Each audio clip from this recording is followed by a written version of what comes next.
Welcome to another episode of Spare Time.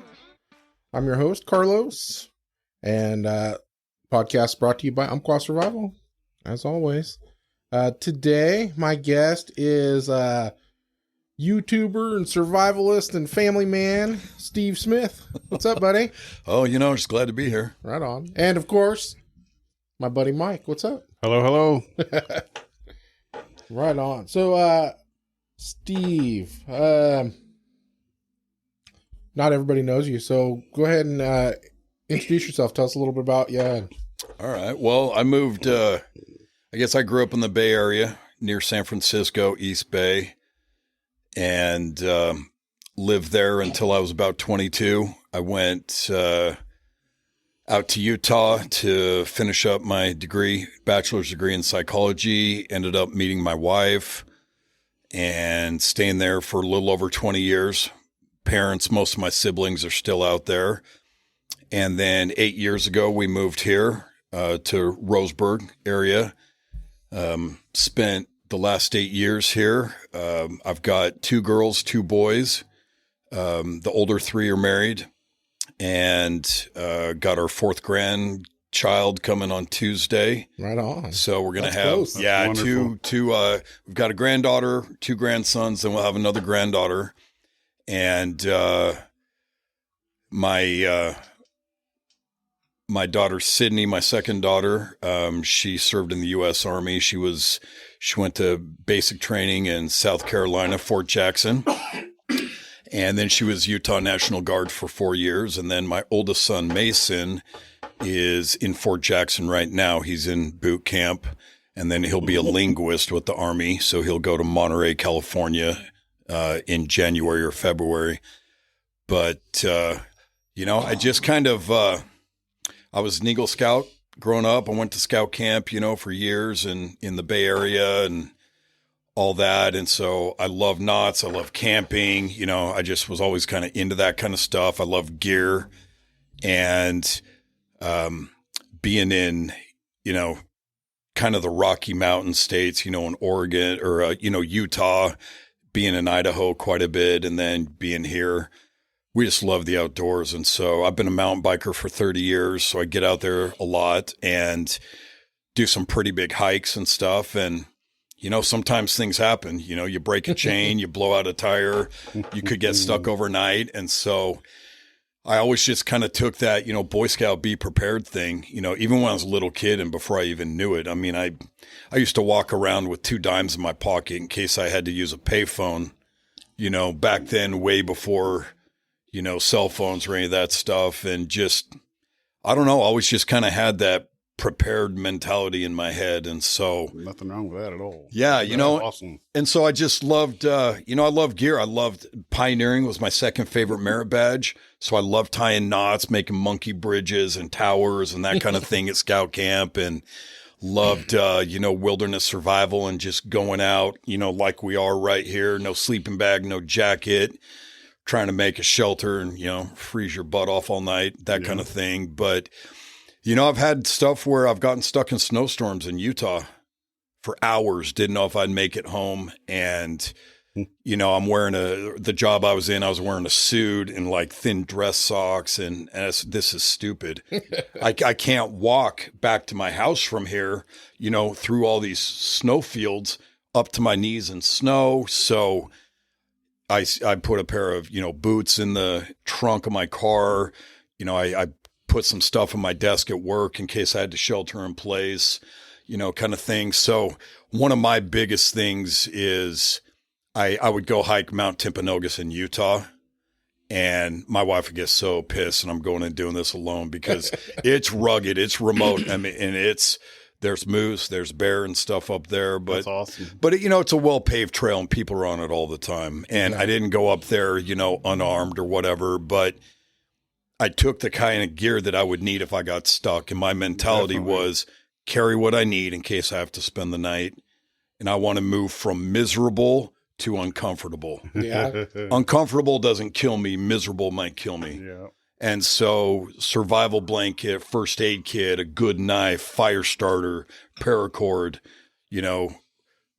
toilet paper before One Wipe Charlie's and Dude Wipes came out, things like that. And so that's just always kind of been my interest. I'm just kind of a nerd like that with stuff. And so it's fun to me to, just mess with my gear all the time. So, I've got a bag full of stuff just because you don't know, and living here in Roseburg, I'm about 16 miles east out in the country from here. And if the car breaks down or, or something happens, whatever, we've had Snowmageddon, different things happen locally that messed up communications and people got stuck, power's out. So to me, it's just. Yeah, since you've been out there, you've had to deal with some pretty big natural disasters. Yeah, we did. So, growing up in Utah, it snows all the time. It gets cold. It's probably snowing there right now. But the first year or two that I was here, it snowed less than a quarter inch and it was gone in like an hour, I'm like, okay, good. Cause I don't want to shovel it anymore. I don't want to drive in it and all of that. And then that Monday when Snowmageddon came in 2017, we got 6 inches of snow out in Glide. Yeah. And thankfully we only lost power for 2 hours on Sunday, but there were people that were without power for 2 weeks. Yeah, I didn't have power for 14 days, I think. Yeah, and you think about that you start losing everything in your refrigerator. You lose your meat. You lose, all of that. It sucks, yeah. And you run into problems like that. And then the mobility. I mean, you don't realize a tree doesn't have to be that big to fall down and be insurpassable. Yeah, no kidding. If you don't have a chainsaw, if you don't have chains or rope to haul it out of the way, and there were so many people stuck in their own driveways because, a tree that's not even 6 inches in diameter, but it's 40 feet long. Yeah. You can't get it out of the way. And so for me, that kind of stuff happens. I'm like, all right, this is what we live for, right? This is why we're here. Thankfully, I don't know that, we didn't lose any life then, but, more recently, 4 years ago, we had the Archie Creek fire, and that got within half a mile of burning our house. I mean, it was coming right down into our neighborhood behind the post office in Glide, and a shift in wind sends it the other way. But, people were running with no time to grab anything. Yeah. And so people are losing all of their IDs, all of their everything, And so I took a firebox with a handle, a Sentry fireproof box. And the reality is that fire burned so hot, so fast, and it burned everything to the ground. It melted engine blocks. Yeah. Yep. It left nothing but chimneys on most houses. And so a firebox isn't going to hold up to that. Your gun safe's not going to hold up to that. But in our firebox, we have our passports, our social security cards. We've got all of our important documents. We have a thumb drive. And it's right, in a place that we can grab it as we would exit the house. Something small enough. Something small that I've got my stuff. I can get it out. The house is on fire. I could easily get it without putting myself in danger. And so you just see some of this stuff because things can happen so quickly that you may not have time to prepare. I mean, we even had the river, the North Umpqua River, getting pretty high last winter, just with normal rain. And it was getting up to, there's that log sitting out on the rock at Colliding Rivers and Glide. That's the benchmark from like 1965 or whatever. Yes, sir. And we got pretty close to hitting that thing this past winter. So, you just never know. And then you could take into account car accidents or flat tire or whatever, So to me, it's life isn't all just planning for zombies, and that kind of thing, because you got your day-to-day stuff that, makes you, more vulnerable to things, really, where something is likely to happen on a just regular day-to-day basis, right? Well, I have,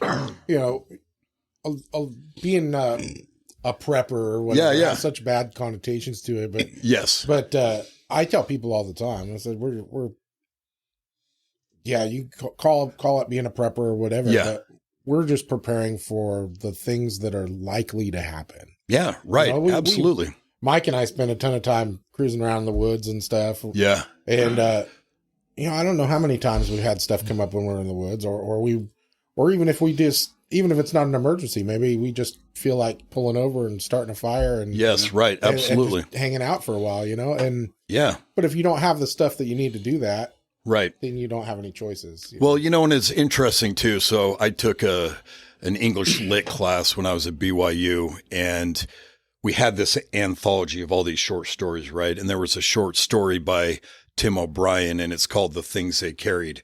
And it's talking about the soldiers in Vietnam, and Tim O'Brien talks about all the different things in their backpack, right? Who's carrying what? Is there, he's talking about them humping up and down these hills and all this kind of thing. And when I mountain bike, I have a Camelback mule. It's a pretty good size Camelback. Mm-hmm. It's got 100 ounces of water, and I've blown through it on mountain bike rides before. And so I've had to carry extra water on big rides or something like that. But I carry a lot of tools that I hardly ever use. And there was one time I was riding with some friends. I think we had 7 riders with us. We were out in American Fork Canyon, Utah, way up in the mountains, miles away from the parking lot. My buddy Bevan snaps his chain. 7 riders. I'm the only one with a chain breaker. You cannot fix a mountain bike chain without a chain breaker. There's not enough. My Leatherman won't do it. Mm-hmm. My pocket knife isn't going to do it. I'm the only one that had it. It's not that big. It easily fits in the palm of your hand. It's not heavy. You could take it out of my bag. I wouldn't even know. But that one tool I've had to use 2 times in 30 years of riding. But there is nothing else that can take its place if we need it. Yeah. And a lot of the times it's not me that needs it. It's someone else. Helping somebody else. Yeah. Right. And so that's why I love kind of having gear and being a gear nerd and all these different, I think that's awesome. and I like the Definitely. redundancy too of, because Carlos, you and I have talked about fire starting and a lot of different things. And I have M&M containers from Costco full of dryer lint because it's such a great fire starter, right? But most of my bags have 2 or 3 fire starters in case one fails or my hands are too cold, and I can't do it or, whatever. I've got a cool little flint wheel that's really small, and that's great to use in summertime, but I'm not doing that in high wind, cold, frozen hands. Yeah. But it's a cool little thing that would fit Definitely. in, that I guess we used to call them the coin pocket on your jeans, Oh, yeah. Now they say that's where our paycheck fits after taxes and inflation, right? That's pretty But, accurate. Yeah, no doubt. So, but it's a small thing and it's a cool little fire starter. It takes up no room, and you hit that into some dryer lint and it's a great little fire starter. But those BMF strikers that'll burn for 15 minutes, that's my go-to on a day like this where it's cold, it's rainy, it's windy. Yeah. And I went to the smaller ones because the 15 minutes you don't usually really. yeah. And I do have the smaller ones too, but I like the redundancy because you don't know when something might fail. Or I was surprised, we had talked earlier about a hunting trip up in British Columbia. I went in, my father-in-law passed away here in Roseburg a couple of years ago, but he was a guide outfitter up in British Columbia for 30 years. And in 2003, my wife and I went with several of her brothers. We went almost up into the Yukon. We were out on horseback for 10 days. And having grown up in the Bay Area and then being in Utah,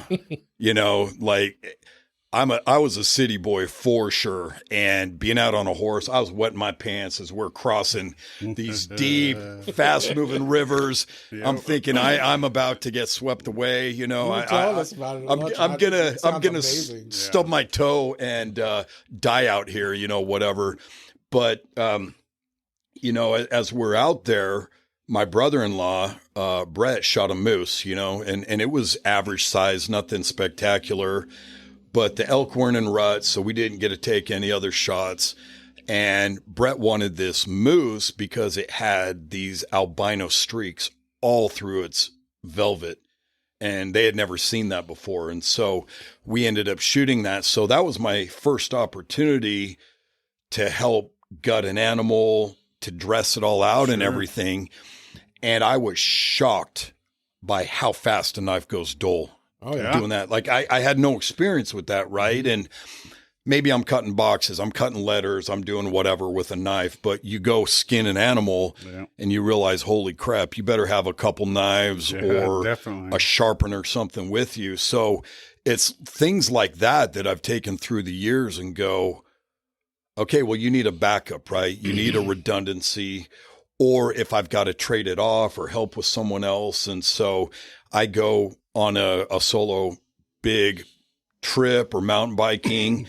I've got a knife, I've got my fire starter, I've got my biking tools, and I just don't want to be miserable. You know, another time, this goes back almost 30 years. I had just started mountain biking down in California, and it was about this time of year. It was this time of weather, and I'm going into a new area that I'd ridden a few times. But I came bombing down a dirt road that was quite long, and I didn't want to go back up. So I'm like, let's just keep going. It's way before GPS and all of this. And because of being kind of rainy conditions, it got dark faster than I anticipated, right? And I got to the point where I couldn't go back up that road and get out fast enough. And so directionally, I knew where I was. Trail-wise, I didn't know where to go. And I think I ended up hopping some fence that said private property and jumping on someone's driveway and just bombing back down to the main road, rode the main road, you know, back to my car. But that caused me to go to REI and buy the Mylar emergency blanket, because I could have gotten stuck out there really easily. And when the temperature dropped and the light was getting sucked out of the sky faster, I went, this is not, it's not a good feeling. Well, you know, and people don't realize too, you know, I don't know, it's fairly kind of cold here today, but you get below about 55 degrees or so without a warm jacket, a sleeping bag, or fire, it'll kill you. Yeah. It'll kill you. And so you think it may be kind of, ooh, it's 70, it's warm. I'm out in t-shirts and a short and get stuck overnight and it goes down to 50. If I can't start a fire or something, I could be in big trouble. Yeah, it doesn't take a lot to get your body temperature down. Yeah, it really doesn't. And even, you know, we were talking cruises earlier too, right? And I was on a cruise last year with my buddy and we were down in the Bahamas area, and he's like, what do you think kills people the most when a ship goes down? You know, and I don't know, do they drown? Do they whatever? And they said it's actually hypothermia because even though the water feels warm at 70 degrees, it's like 26 degrees colder than your body temperature. And so you can't maintain that. That's great to go out and play in it and then dry off and whatever. But if you're stuck in that, you know, it'll kill you. And so it's things that are kind of counterintuitive to how fragile things really are. And, you know, a lot of times I check the weather, but Oregon here, this is such a weird place for me because I can still look at a weather app and go, okay, I'm going to mountain bike in Utah, 55 degrees. I know what that feels like every time. I have frozen at 65 degrees in Oregon, sweated at 38 degrees in Oregon. And so I literally have to go outside, stand out there in a t-shirt for a minute, right, like Mike's saying, and see how it feels. To know, because of the humidity and things here, even though I had a same, you know, type humidity in the Bay Area, you know, it's real close to this. It's just really different here. And so, you know, now I translate that over to, you know, Houston, right? I told you we're moving to Houston in a couple of weeks, and it's much hotter there, but you're dealing with humidity and other things. And one of the mornings that I flew back to Oregon, the morning I left Houston, it was about 63 degrees and quite humid. It felt a lot like Oregon. And so you can still, anytime you go into a new place that has radically different weather, your body takes a while to adapt, and you don't know how you're going to react. It's funny to me that I took my kids years ago down to Disneyland in California, and it was Martin Luther King weekend. The weather warmed up on us. We got a bright sunny day. It was like 70 degrees. Like, this is awesome. I was living in Utah at the time. I'm wearing shorts and a t-shirt. They're all wearing moo boots and, like, you know, they're dressed up like Dumb and Dumber, you know, like all these big old coats and everything. Just wait till the sun goes down. You know, and it's just, but I wore, when I was going to college in Utah. It's under 80 is sweatshirt weather. I know, you know, and so, guys, yeah. And it's funny what you become used to, but also, you know, you go to a different place, and I keep layers and stuff in my car or in my, you know, Explorer, because you just don't know how the weather's going to affect you or what it does. And we're kind of in, maybe we're out now, but a few days ago, we're in like a weather, you know, alert type thing. You know, they're expecting a lot of snow up at Crater Lake and Diamond Lake and that kind of thing. And, you know, that's less than a 2-hour drive from here, but the elevation is totally different, you know, and certain things happen, right? There was a woman that died on the North Umpqua River, lost control of her car this summer, right? And unfortunately, she passed away. And I knew of a lady in Utah that was driving up a canyon. An older lady drove off the road and crashed, and it pinned her leg, and she couldn't get out of the vehicle. I think she had a cell phone, but it was out of reach. And she spent 2 days in her car. And her kids, she never arrived, right? And they were trying to track her down. They couldn't get her. And, you know, she was stuck in there. And so I had a bag just around the shifter of my car that if maybe the car gets jostled, hopefully the bag's still right there, emergency bag, a protein bar, a knife, you know, something like that. And then some jackass broke my window and stole the bag in my neighborhood in Utah. So I had to go buy a new window. That was awesome. Kind of upset I lost my gear and stuff. But, you know, a lady like that where her leg got trapped and she had no way of getting out, no way of signaling anybody. Sure. You know, I don't know if that would suck. You're you know, like totally capable, but your legs stuck, you can't, right? And everything's out of reach. I mean, right. I mean, like, what do you do? Like, that's the worst, you know, worst thing right there. I don't know if the horn worked or if, you know, she thought of that, but there were no visible signs of her going off the road. So, you know, another thing is my son that's in boot camp right now. He was riding up or driving up Little River out in Glide, right? You guys know that area. And it was late November, December, this time of year, a couple of years ago. He was going to house sit and he hydroplaned, spun left, hit the wall of the mountain and flipped the car over.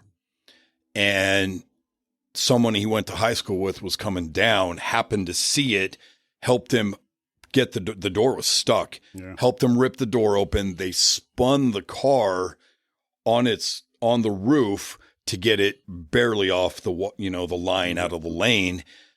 No cell service there or anything. If he had spun right instead of left, he's in the river. In the river. So that, you know, certain things like that kind of totally changed how I do stuff. So I've had this, I swapped it out, but I had this arc flashlight on a necklace that I have worn for over 20 years.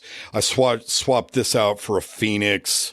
I can't even read that, but it's a AAA battery. It goes up to 100 lumens, little flashlight. I use this thing all the time. Mm-hmm. I'll look under my car seat to something, look in the engine, you know, the power goes out in a building. I've been in power outages where, you know, you can't see and you may not want to rely on your cell phone battery, you know, and burn that down. Yeah. And after, you know, Mason's accident and being in a zone without, cell phone service and that kind of thing, you know, that was a big trigger for me to do something. But also mountain biking in Utah, I had a trail system right behind my neighborhood and we would go up in there. And I met a guy that was riding up there. I met him years later after this happened. He was riding up there behind my house, crashed and fell like 10 feet and broke his neck. Oh, wow. So he starts getting paralysis moving through his body. He can't walk. His arms aren't working. He can't get a cell phone out of his camelback. He can't do anything. 4 hours later, his wife sends his buddies out to go find him. They get him back. He had this gnarly scar, from the top of his skull down to the back of his neck. They didn't have to put a halo on him. They just put a neck brace. But he said that his x-ray was so bad that everyone that looked, the vertebrae were so displaced, it looks like the spinal cord couldn't even run through it. Yeah. And they said this guy's either dead or like he's a quadriplegic, He's riding his bike. He's walking again. Like he was very fortunate. That's crazy. So when I thought of, Mason's accident and this guy Royce that crashed, I had done a class with a lady down in Oakland, California that has done a lot of kind of survival training with a lot of government agencies and different things like that. And one of the things that they really pushed was just having a whistle. And I forget what these called, it's just an aluminum whistle. I added this to the necklace that I wear under my shirt with my flashlight on it. And I've been doing that for years. Had Mason gone into the river, that river is not the North Umpqua. So it's, he may not have gotten fully submerged. He may have just crashed and stopped, been able to, get out. But if he gets stuck, he could at least blow a whistle because, again, no guardrail where he could have gone off. Right. No indication to someone, that there's an accident. If this lady's down there, this whistle will carry over a mile. You can't yell that far. You can't do anything. My grandson, when he was like not even a year old, could blow this and about make my ears bleed, And so if your ribs are broken or whatever, you can blow a whistle like that and gain. So as we were talking earlier about being up in the woods, up in a lot of these roads, something happens to your vehicle, whatever, you can blow it. And so they say you do 3 quick bursts and that's a signal for help. And so I put one of these on every backpack, on my camelbacks, and I stick it right on my shoulder where I can grab it right there. Right. And then I've got the one, on me here. So I actually had a bunch of whistles printed up, with my YouTube channel on it. Yeah. And I gave it out to a bunch of people. But it's just a good, thing to have. The other thing, I grew up in the Bay Area, like I said. I was in the Loma Prieta earthquake in 1989 that interrupted the World Series, collapsed the Bay Bridge. I was outside. I had finished cross-country practice. I wasn't in any danger. There were many people stuck in buildings and all of that, right? Yeah. Right? Stuck in the freeway, trapped in their cars.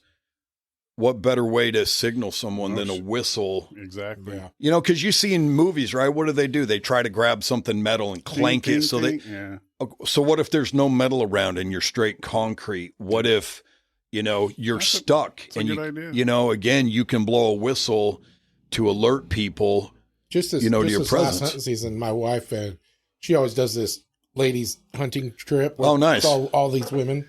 And, My niece went this last year, and she was talking about how she went walking way out in this freaking wherever. And I said, well, what would you do if you slipped and fell down or something? I said, yeah. And nobody, they know the general area where you're at, but you could be 20 feet out in that unit and you can't see you. Nope.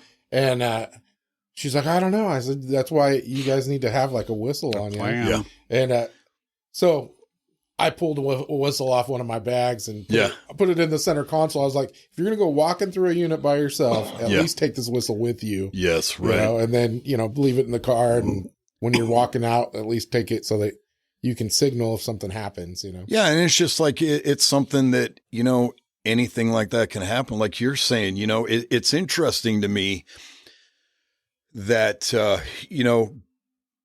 I grew up about 3 hours from Lake Tahoe, and one of my aunts and one of my uncles had a timeshare in a cabin up at Lake Tahoe. So, we'd go up there quite a bit. And it's interesting to me after being here in the Roseburg Glide area, going up and kind of bushwhacking on the North Umpqua Trail. The first time I did that, I'm climbing over all these logs. I'm going through all the ferns, all the underbrush. Mid-thigh, like I am just soaked. My pants, my shoes, I am just soaked, right? I'm climbing over. And then I thought, man, if there's a cougar up here, I'm in big trouble. Like I have zero chance. I can't even try to run. Nope. I don't have a gun with me at this point, on this, because I'm an idiot that day, kind of thing. But then you get up close to, Crater Lake and you get that higher alpine where there's hardly any underbrush, and you're getting into the pine trees, the pine needles, the pine cones, similar to Lake Tahoe area, because I did a Tough Mudder there with my brothers in 2013, and we went back. I love that name. Tough. I know, it's so cool, man. Those are fun. But we stayed up there at this cabin that my brother Reed found, and I'm looking out and just kind of having these memories flood back, of being up there all these years earlier. And, the difference up there or up in around as you're getting close to Highway 97 or up into Bend is you could pick a straight line and walk right through there, right? You can do that here. With very little variance to go around a tree. But in our area, good luck. You cannot move quickly. I mean, and, it's funny because it's almost like, I'm a big Sylvester Stallone fan. I love Rocky. I love, Rambo, all of that. But you go watch First Blood, and that was actually filmed in Hope. I don't remember if that's in British Columbia or Alberta up in Canada, right? But it's supposed to be the Pacific Northwest. But if you remember when he breaks out of jail and, they're following him and he starts making all his traps and everything, they're not moving fast through that. And that's exactly what we have here, right? And so, you get wet or it's easy to get lost. I don't know the guy, but someone got lost up here near Twin Lakes every year a few years back. He was out there for like 2 weeks. Definitely. And, I told you guys, I went out there for the first time a few months ago, and this area, a lot of it looks so much the same unless you're really getting a marker like Quartz Mountain or Bob Butte or something that you can identify from multiple angles and all that. It's very easy to get lost in this stuff where we are. And a lot of us are out there. I'm biking, exploring. I like to go hiking. We're all going hunting out there. And it doesn't take much for, something to happen. Or even, car accidents or something. We actually, my buddy and I went up to Squaw Valley in Tahoe when we were juniors or seniors in high school. And we going up there skiing for the weekend. And then we come down, going back to the Bay Area, and we couldn't get the chains on the car that his dad sent us with. Turns out they were the wrong size chains. Hours, man. Two teenage boys have never put these on before. I can't go do a YouTube video. There's none of that. And trying to figure this out. And we just had to kind of move on. But as we went down, there was like a 20-car pileup. Yeah. And a blizzard was going on. It took us more than twice as long to get through the area. And so, those are just those everyday things that you just don't know about that could happen, right? Or accidents on the freeway. And so for me, I like doing it because, like I said, I nerd out on the gear, but stuff can happen every day. Stuff happens to people that is not the world falling apart. It's not the collapse of the economy. It's not, full blown civil war, all these kinds of things, but storms happen and flooding happens. Real life stuff happens that, I never owned a chainsaw until about 4 or 5 years ago. And I will never, that's one of the things my wife texted me, "You're bringing the chainsaw, right?" I said, "Absolutely am." Right. Well, so here's the thing. So, this guy I used to work with, his wife, years ago, he ended up selling me a steel chainsaw for $75, right? All that. I'm like, great. I had it out kind of in my little barn area earlier this year, and I go out there to get it. My barn had been leaking. Like, there's an inch of water sitting inside the chainsaw case. My chainsaw is just sitting in water, rusted out my extra chain. So that pissed me off, and pulled it out, shook it off, start it right up. Yeah. I'm like, okay, see, that is what I want in a product. It needs to work all the time, beat the crap out of it. Good advertisement. You know, and it really was, man. I mean, I kid you not. I was like, you got to be. I don't even know if I got all the water out of the case because it's that weird plastic. You ever run into timber fallers out in the woods? Yeah. And their chainsaws are all just piled up in the back of their truck. Yeah, I mean, I know, right? Snow packed on top of it. Well, you know, and the thing too is, like, you know, we said earlier, a tree doesn't have to be that big to fall down. I've tried to clear trail up on the North Umpqua River on the trail, and sometimes it's too heavy for me to move. Sometimes I can kind of move it, but it's so long it'll wedge between two trees, and I can't break it off. You have to have that. Yeah, and you know, of course, idiots won't, you know, government won't let you use chainsaws, so they don't go clean the stuff up. But, you know, to me, you know, I'm going to Houston, but they've had recent flooding there. My brother's house was flooded years ago. And it'll be a whole new learning experience of what you need to be prepared for. No, and it really will too. And that's something that I think about because, you know, kind of really getting into my gear and what I've collected and really getting into knives and paracord and fire starting and all this really started when I was in Utah. And is that when you decided to start doing the YouTube channel? So I've got a friend, he goes by a late Boy Scout, Shane Curran. He was my neighbor in Utah. Awesome guy. And he was doing a lot of reviews on knives and guns and all kinds of stuff. And so I was talking to him right before I moved here, and I said, man, you know, I wish I had started this when you did. You know, I feel like I kind of missed the boat. And he's like, no way. He's like, you didn't. He said, there is so much room out there. You know, people follow people they like, and they follow the topics that they like. And there's nothing wrong with following 2 or 3 of the same thing, right? People don't choose only one. 100%. And he's like, you need to do it. And so I started thinking, okay, I want to do that.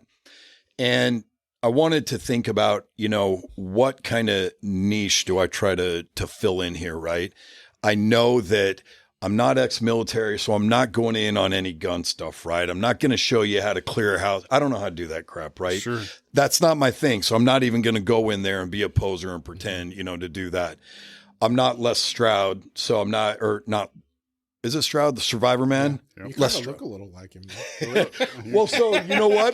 The first Survivor Man episode that I ever watched, he was down in Moab, and I mountain biked down in Moab when I lived in Utah. I loved it. And he rides his bike out, gets off the bike, pulls out a knife, and he punctures both tires. And I wept a little bit. I cried on the inside. I'm like, what are you doing? Related to what you were It did. And so, you know, he starts doing things like he cut the tube, and the place that he built his shelter had no water. But the place he could get water was not suitable for a shelter. And so he would use the tubes, go to the water, take the water back. He was using his spokes. He like killed a rat or something like that, some animal like that, skewered it over a fire. He used the frame to kind of go into a little recess section and make his shelter. And so he was doing this kind of stuff. And I loved it because that is one of the things that kind of kicked off my repurposing mindset of practical prepping, right? So my wife gets mad at me because I keep all these containers, right? Like I told you, I got my dryer lint. I love peanut M&Ms. They're great mountain bike food, and I just love them anyway. I don't even care. And so I get those at Costco, and I save the containers, and I save the pill bottles and Altoids cans and all this crap, and she gets all pissed off. I'm like, okay, here's the thing. She does. Here's the thing. If the world collapses, can I make a container like that? No. to put stuff in. No, I cannot. You- I could make a fire. I could whatever. I cannot go fabricate or manufacture a container to put my dryer linen in and keep it dry, right? I can't do that. I can't make an Altoids can to go make char cloth or a small first aid kit or that kind of thing, right?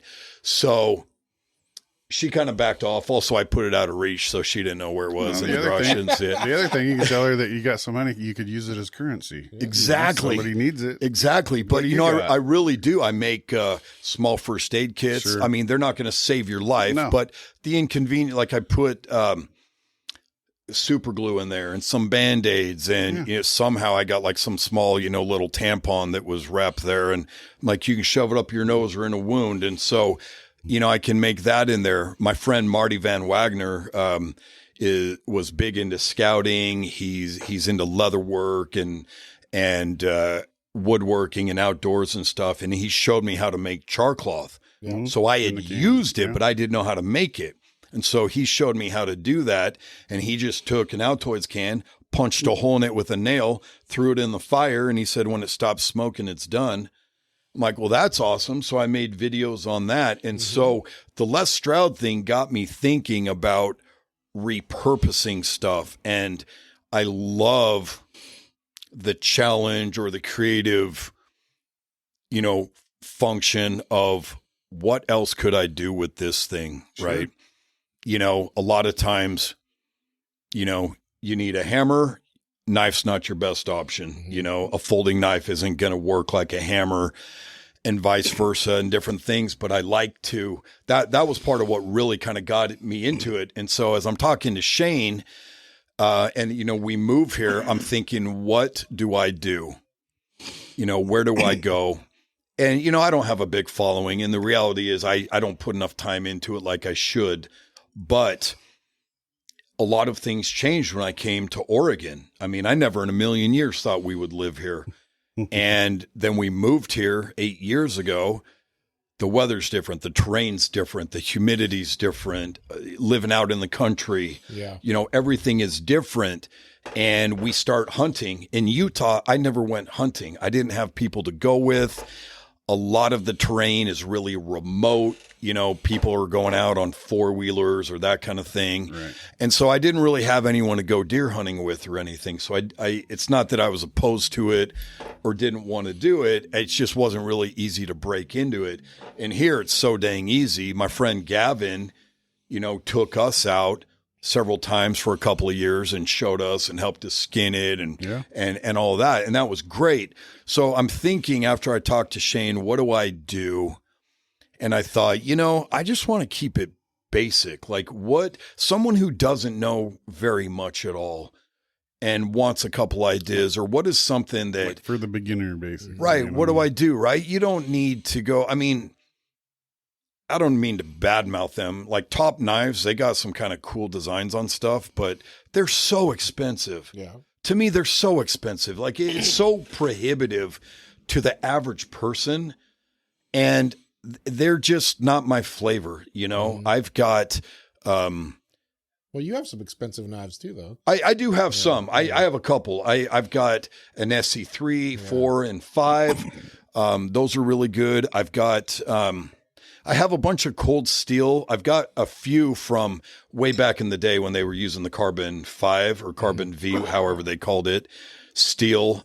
And I've got their Recon Tanto and their SRK, which I love those two knives. But then they were kind of going to some other Chinese steel now. It's not as good. So I'm never giving those knives up. But I was up in with my brother-in-law, and we were hiking down in Provo in Utah like over 20 years ago. And I've got that knife in my backpack, and we come across this abandoned car. And I'm thinking, okay, I've watched Lynn Thompson with cold steel making, you know, into the drums, steel drums with his knives and all that, right? And I said, okay, we got to see if this crap's real. And I went up to that car door. I pierced that thing 10 times with my Recon Tanto. All it did was chip off the powder coating on the tip. Scratch the powder Didn't coat. break it, Yeah. didn't do anything. It scratched the powder coating. I'll be damned. Actually, Shane just reground it for me a little bit. And I'm like, okay, you know, and so I did have some knives, but my fixed blades, some of them have been like in the 120, 130 range. That's kind of my, kind of high end, range. I can't see spending $700 on a gun or on a knife unless it's going to shoot bullets or something. That'd be cool. Shoot But the blade out repeatedly. and then I've got a lot of folding knives. I've got the Smith & Wesson Extreme Ops. I carry that on me every day. That's one of my favorite knives.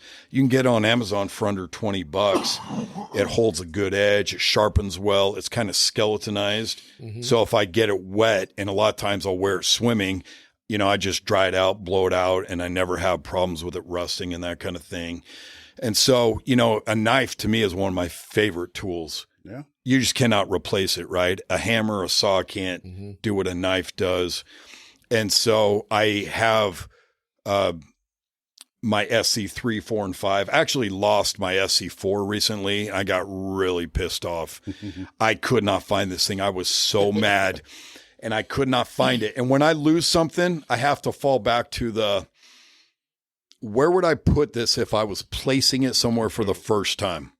And I go look to all those places. I couldn't find it. I looked in my backpacking Camelback Transalp. I couldn't find it. And, oh man, I was getting pissed. So I just had to stop. I stopped looking. I was so mad. I was seeing red. And then I said, okay, check the garage, checked. It's not in the nightstand or whatever. I go back to that Transalp Camelback and I open it up. I pull out my SC5, which is a big, beefy, almost like a cleaver. I would take that one with me going backcountry hiking because it's kind of an axe knife combo. It's not going to skin a deer or an elk, but it's going to chop the hell out of a tree, and stuff and it's good, hefty. I pull that out. I pulled a couple things out, and there was that SC4 sitting in the bottom of my Camelback. That's where I put it. So here's what I think happened. So we went last minute Sunday going into Labor Day this year. We went out to Bullard Bay, and we went camping out there. My daughter's got a tent trailer, so we took that out. My wife was in town, and we go out there camping. I'm pretty sure I pulled the SC5 out of that backpack, put the SC4 in there. We went overnight. I had some gear. I'd go back, forget the 4's in there, drop the 5 back in. So the couple of times I looked in it, I see the SC5. So there's no way I'm putting 2 knives in there, not thinking that, dummy, you didn't pull it out. I'm pretty sure that's what so I was like really pleased with myself after that one. That was fantastic. Yeah, but I noticed watching the video that you really love knives. I do. And you're like obsessed with fire starters, which I am absolutely. I have an affinity for fire starters myself. So here's the thing. So this goes back to doing that. I'm trying to think. I probably got the Wilderness Survival Merit Badge in the Boy Scouts in probably 1986, 87, something like that, maybe even 85. And, I was always a pretty small kid and all that, and pretty shy growing up. But we go to do that merit badge, and oh man, was it cold that night. I mean, we weren't going to die, but it was cold. We're in the Sierra Nevada mountains. We're at Wolfboro Scout Camp, and it was cold. I don't like being cold. I would rather be hungry than cold. And so for me, Maslow's got his hierarchy of needs and all that kind of. Steve's number one need in the outdoors is fire. Before food, to me, it's fire. If I can get a fire going, then I could boil water, cook some food, do something. But if I have food and I am cold, we would do campouts where we would drive. I don't even know where we went. We would go maybe toward Tahoe, and we would go overnight camping in the snow, right? it never snowed where I grew up in the Bay Area. You know, it's like here, it never snows. And we would freeze our butts off up in that snow. And because you weren't. you'd have to pee and you don't even want to get out of bed. So you sit there for 3 hours. You can't sleep because you have to pee so bad, but you're so cold. Your feet are so cold, right? Do I wear socks? Do I not? Which one's better? I'm freezing. This sucks. And so I don't like being cold. So for me, you know, fire starting is number one. I get that done. Then I can find some food because I know that I can go days without food, but I can't go days without being warm. And the other, you know, the knife thing for me is when I went to Utah, I ended up selling Cutco knives one summer when I was in college. And in fact, I still have it. I've got this, man, I don't get rid of stuff. Got to find it. I got so much crap in my pocket. This little black Cutco pocket knife. Yeah. I've had this thing longer than I've known my wife.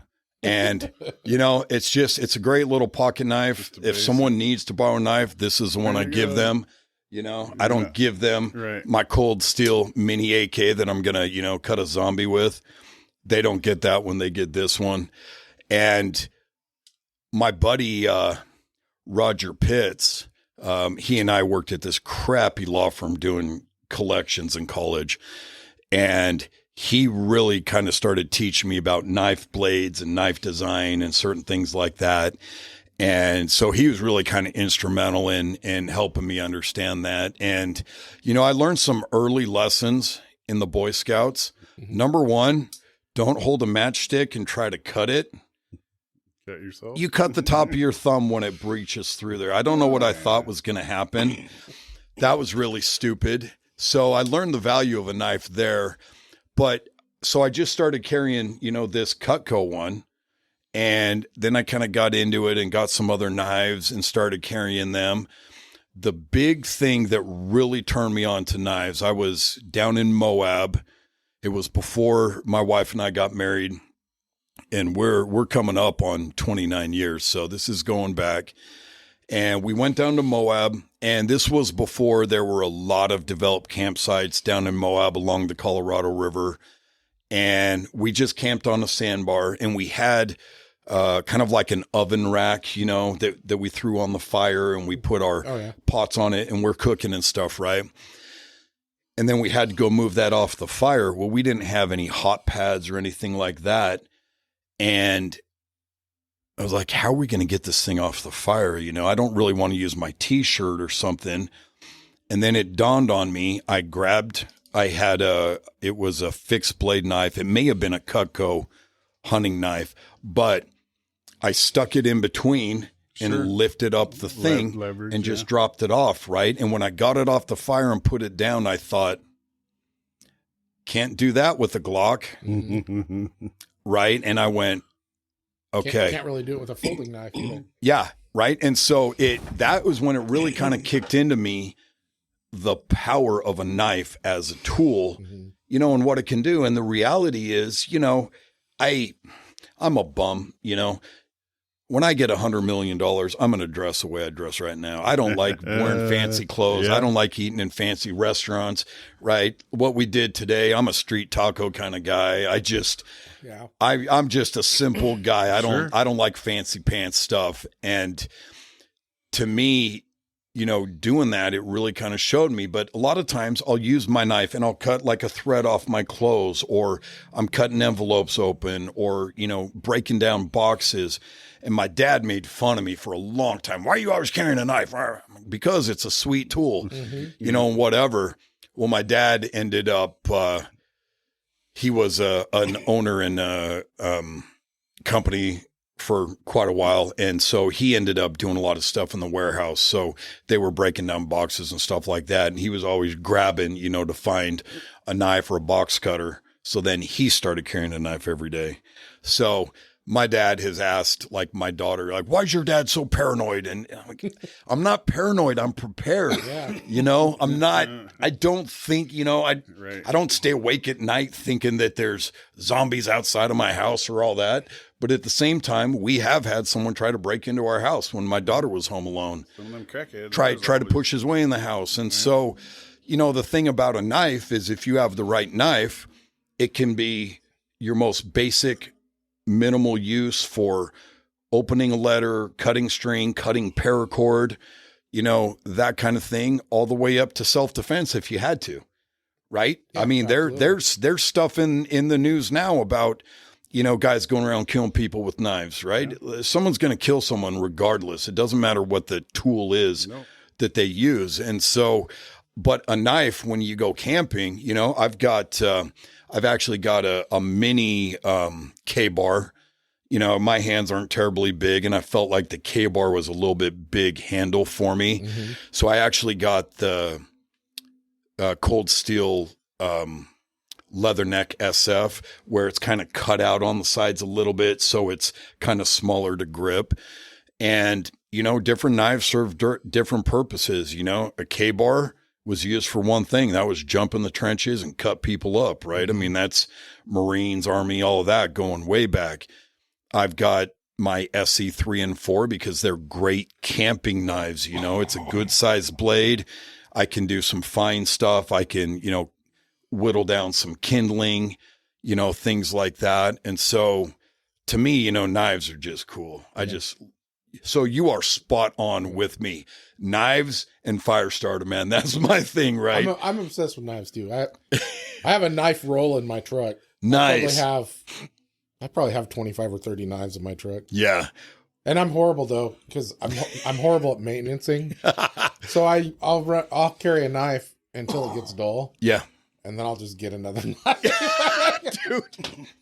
If only you knew someone that had like the Sharp Works sharpener or something that could I just don't want to spend the time doing it. So I'll just the knife roll in my truck. Yeah. Once in a while my brother-in-law will I'll pull it out for something. Yeah. And he'll be like, just leave that out. Leave that out. I'm going to sharpen those knives for you. Because they're all dull. Yeah. Because that's where the knives end up. They end up in that roll. Yeah.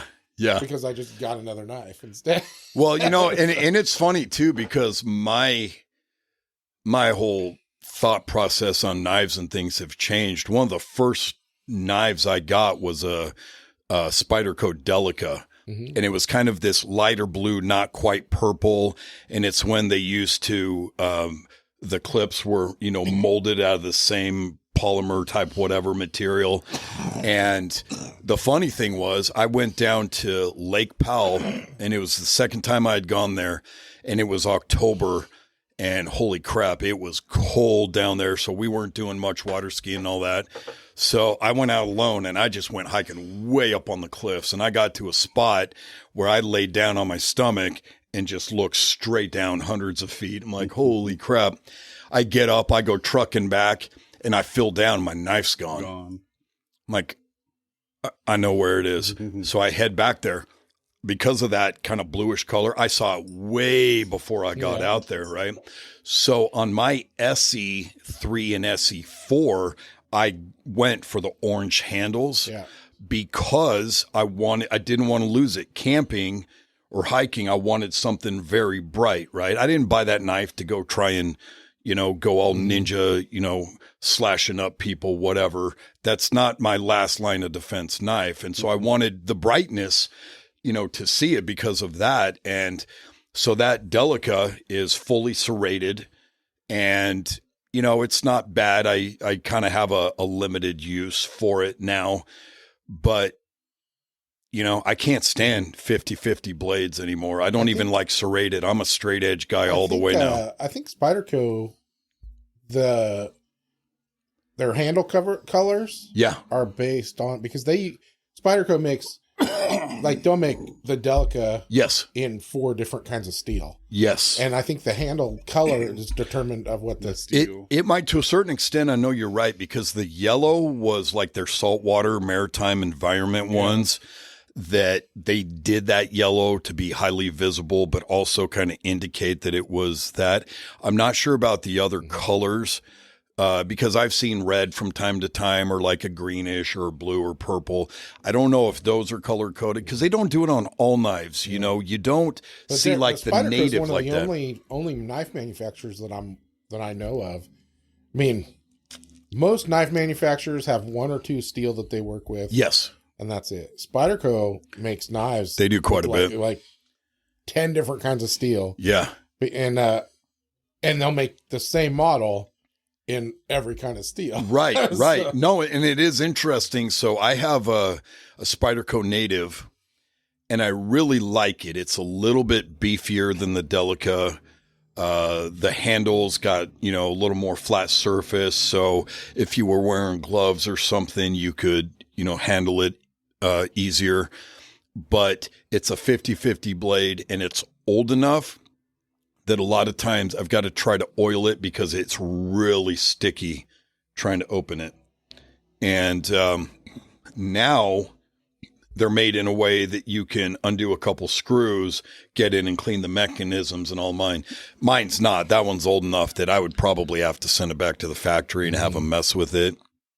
But, it, in my experience, you can cut something, like if you're tearing through boxes or something like that, then your Spyderco type serrations are pretty good. But aside from that, they're terrible for trying to cut through rope and paracord. I don't not like a serrated knife guy. No, I'm really not. And I remember watching, and I'm sure this is utter crap, but I remember like SOG, and I do have some SOG products. I like, some of their stuff, but they had one that, was like the seal whatever, right? And it was straight edge, and then it had this little serrated section up near the handle for cutting rope and all.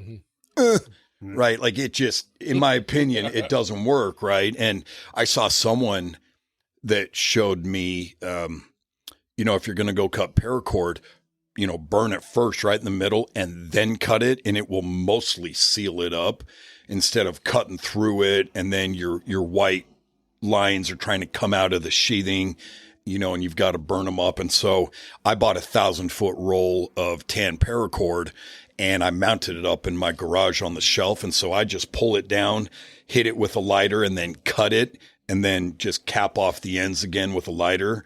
And I took paracord on our cruise that we just finished, and I strung it out on the balcony and did laundry. We were on a 14-day cruise. You can't pack enough clothes, fly to Europe and do that. But on our cruise, laundry service was complimentary. Oh, no, ours, it was like $35 for a small bag. They had bags, and you just throw them in there. Ours, we had to pay for ours, and so we didn't do it. We just took some Tide powder, and I just washed them in the shower or used the body wash and then hung them up on the line and dried it. But so here's another thing. So, I said that knots were my second favorite merit badge in the Boy Scouts. So I went camping way up American Fork Canyon years ago with my buddy's family, the ones we just cruised with. And we got rained out. This massive storm comes in. Then we find out, hey, great, the tent has holes in it, whatever. This sucks. That's fork for more airflow. Yeah. Yeah, right. It's the built-in AC. And we just thought, this sucks. Let's pack it up, right? So everything is wet. The camp chairs, the tents. And so we ended up throwing everything up on the roof of my buddy's van. And he didn't know how to tie knots to tie the load down. And I did. And my dad taught me how to tie trucker's knots when I was a teenager. And so I was like, all right, watch out. I got up there, and that's paracord's great for that, right? Because you're not suspending a load. You're just tying it down. And the fact that paracord doesn't mildew, it doesn't rot, the sun doesn't mess with it. So I tied everything down on the roof rack, and all of that. And when I did the clothesline on our cruise, I just went up and I just tied a loop, wrapped it around kind of a post on the side of the balcony, put a trucker's hitch in the middle, ran the rope around, and just cranked it back through that trucker's hitch and got it totally taut. And, I ran my clothes through it and then tied it off. And then the clothes didn't blow off and the high winds and all of that. And so, knots to me are really important. In fact, I did, for a short time, I washed windows when I lived in Utah when we first got married. And I went up, and this guy named Van Rep trained me to rappel. We rappelled a 9-story building and washed the windows on it. And yeah, screw that. So it was the first time I did this with him. You know, you've kind of got your platform that you sit on, and then it's anchored and it comes up into the harness and everything's all attached, and your water pail and all that crap's hanging off your seat you're sitting on. I go over the edge and I've gone down where I'm kind of out of reach, and you just see this squall storm coming in. And I'm starting to kind of get blown around, and Van's like, I can't reach you. You got to go down 9 stories. And it's my first time, and I'm freaking out. and it's different repelling mechanisms and stuff than what you're using for, just repelling and stuff. And so it's got this, I don't remember what they called it, but it's almost like this big Y, and it's got these aluminum things around it. And so you weave your rope through it and you slide these up and down, and when they're tight, it'll lock you off, right? And then you slide these down with your hand and you'll start to go down. And so I just had to go down, but Van had done a 52-story building in Dallas, and he taught me this. I don't think I'll ever forget this, not to the day of my life or till the day I die, but he was tied up on the roof, tied into his harness, but his rope wasn't tied off on the mule to lower him down. And he started to lose his balance, and he grabbed the rope and he threw it on some metal thing. And he essentially tied a clove hitch, and it caught before he fell. Like, he went over, but he didn't fall all the way down, and he tied it off. And he essentially, you take the rope and you go put your hand, underhand and overhand, and you create these loops, and then you drop it. So typically you're tying something like your horse off or something with a clove hitch, and you go around the post, the horizontal post, you go around, make your X and slide through the middle, and your horse won't leave. And so he showed me how to do that without having to wrap it around something, and then just dropped it on a vertical post, and it saved his life. And so literally knowing knots, can be that valuable, or tying down a load.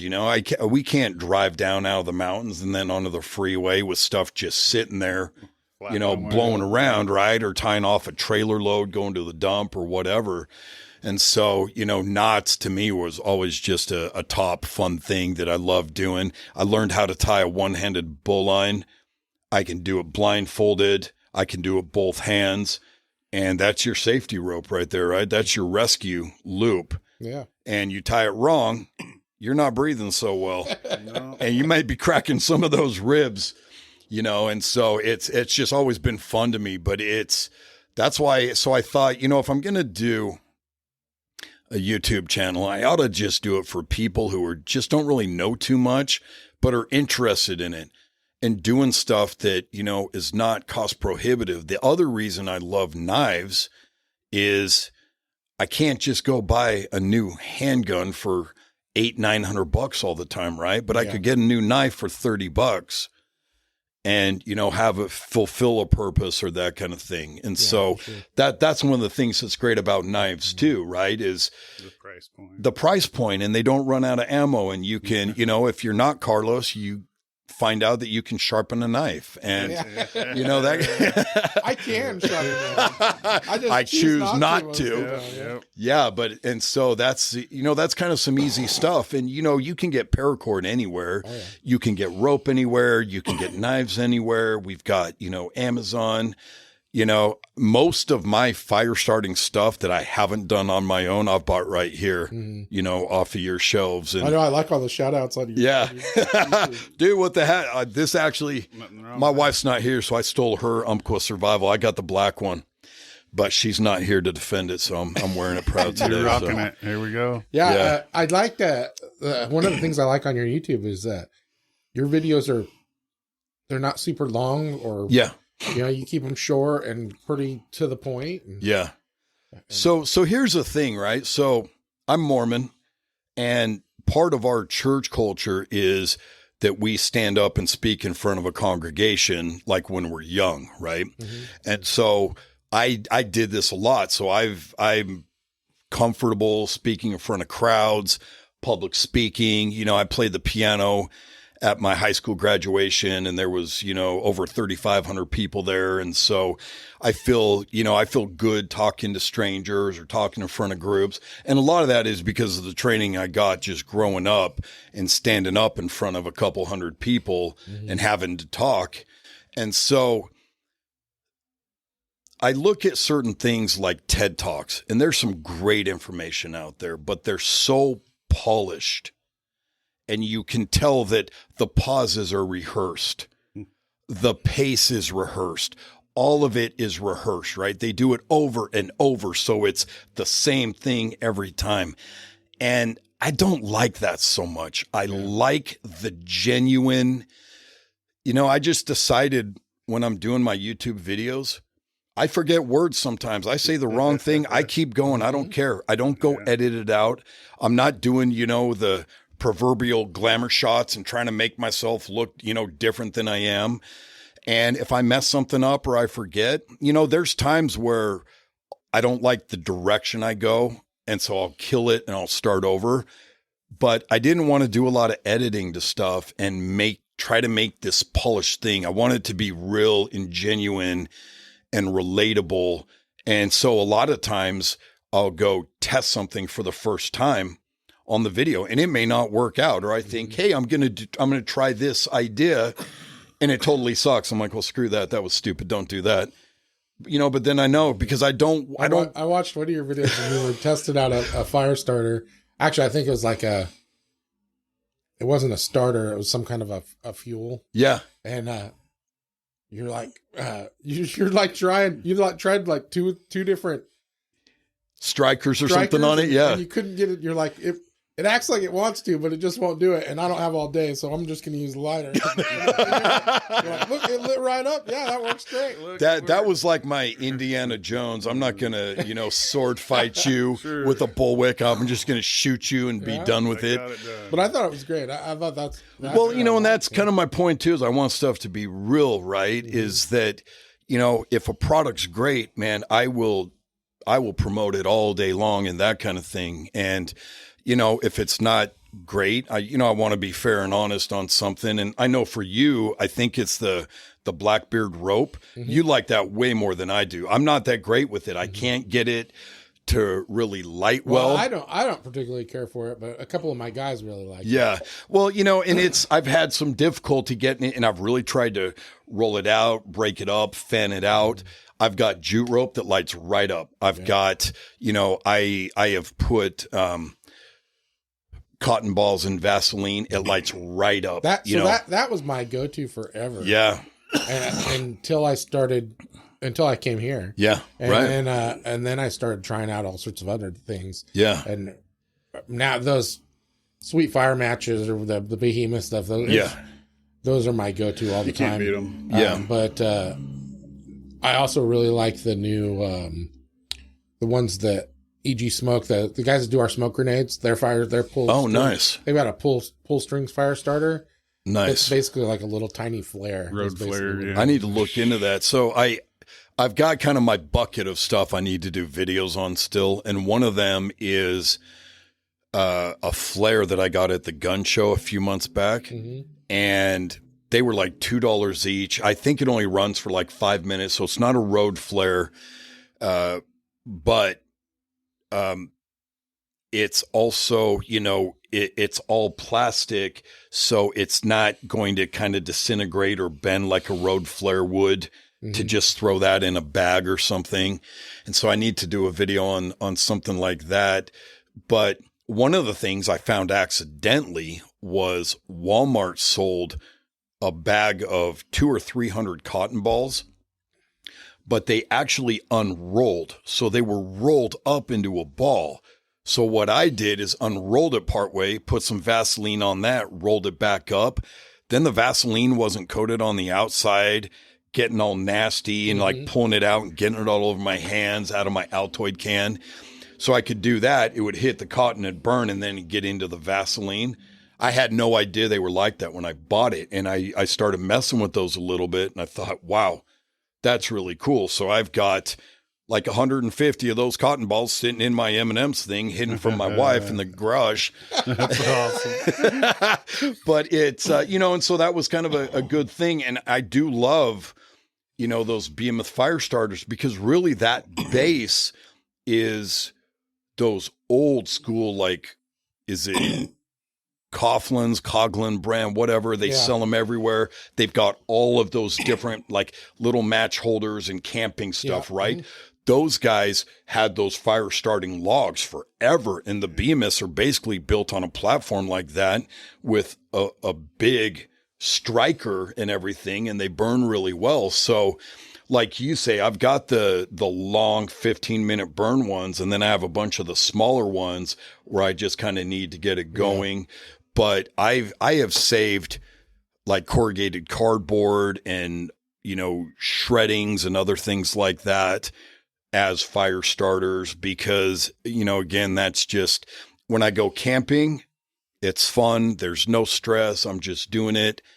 If I have to do something where I get stuck in the woods or something like that, I want to be able, to get the fire going, that kind of thing. And so it's important to kind of have the tinder to get it started, and some fuel to keep it going, and it's just fun. So I wanted it to, I wanted my videos to be real.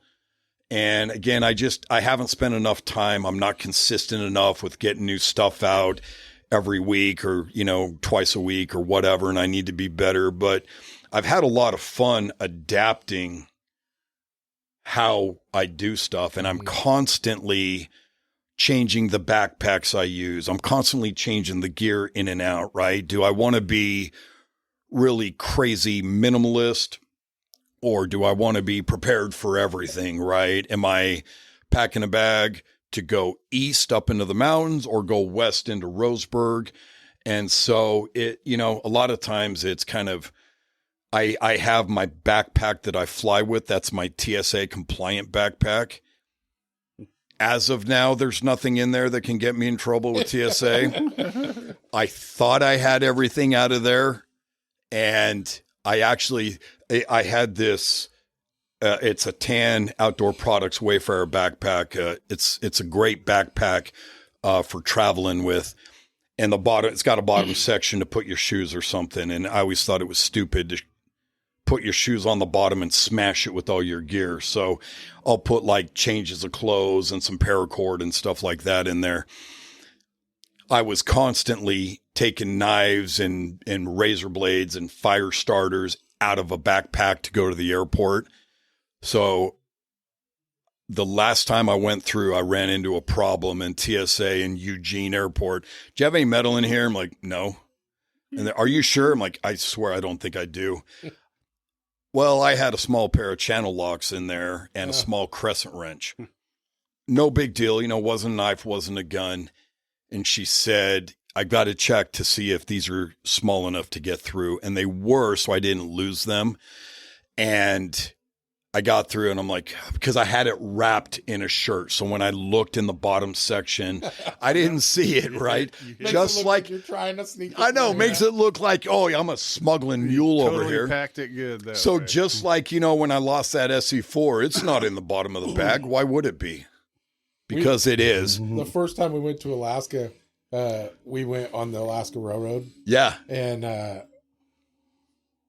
one of the conductor or whatever, they stopped the train at this one spot, and he was asking me if I wanted a souvenir, and I was like, sure, that'd be freaking cool. So he jumps off the train and grabs a old railroad spike. Oh, yeah, right, yeah. And hands me this railroad spike, which it's just a railroad spike. I thought it was pretty cool. Yeah, right. And I threw it in my little day pack that I had with me. Yeah. And which also was my carry-on. Right. And I didn't think nothing of it. And then when we went to leave, that was in the bottom of my carry-on. Oh, yeah, and I didn't even remember even getting it. Right. And so security pulls me aside. I almost got strip searched for that stupid thing. Yeah. And all because of how dense it was, I guess. Yeah, right. Yeah, so they're like, I don't know if they thought it was a stick of dynamite or I don't know what they thought, but they tore that little bag apart. They're all excited. And We got it took one. me forever to get everything back in there, right? We got a bogey.